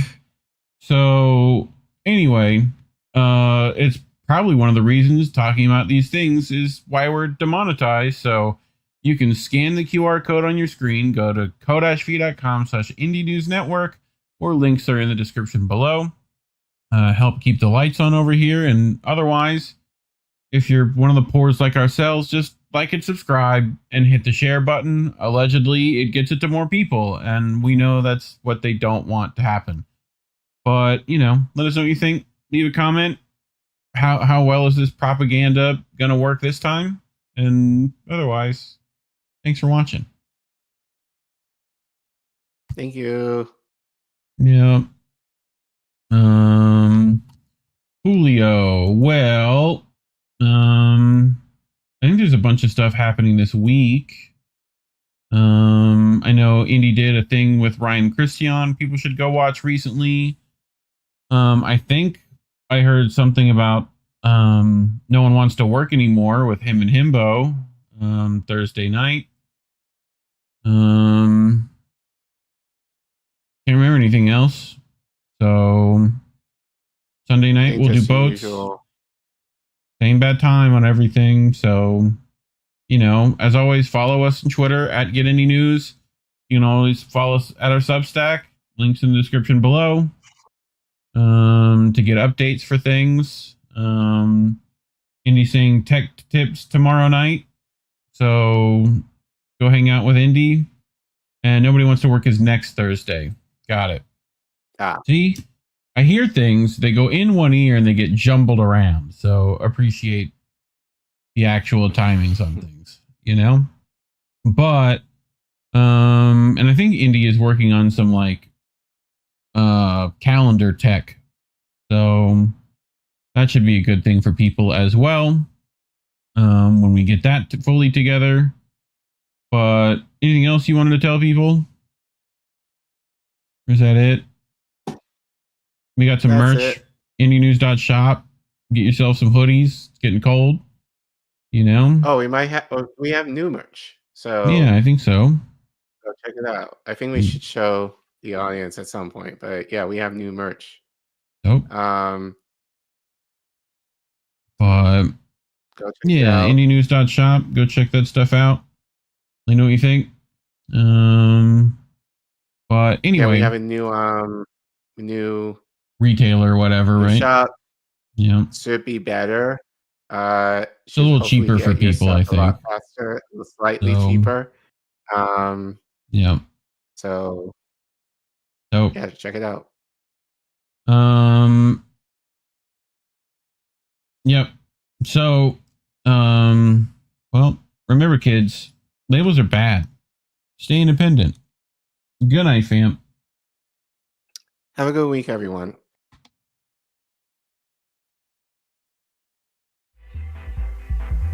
There's a difference between peace and liberation, is there not? You can have injustice and have peace. Isn't that correct? Peace and be enslaved. Yes. So peace isn't the answer. No. Liberation is the answer.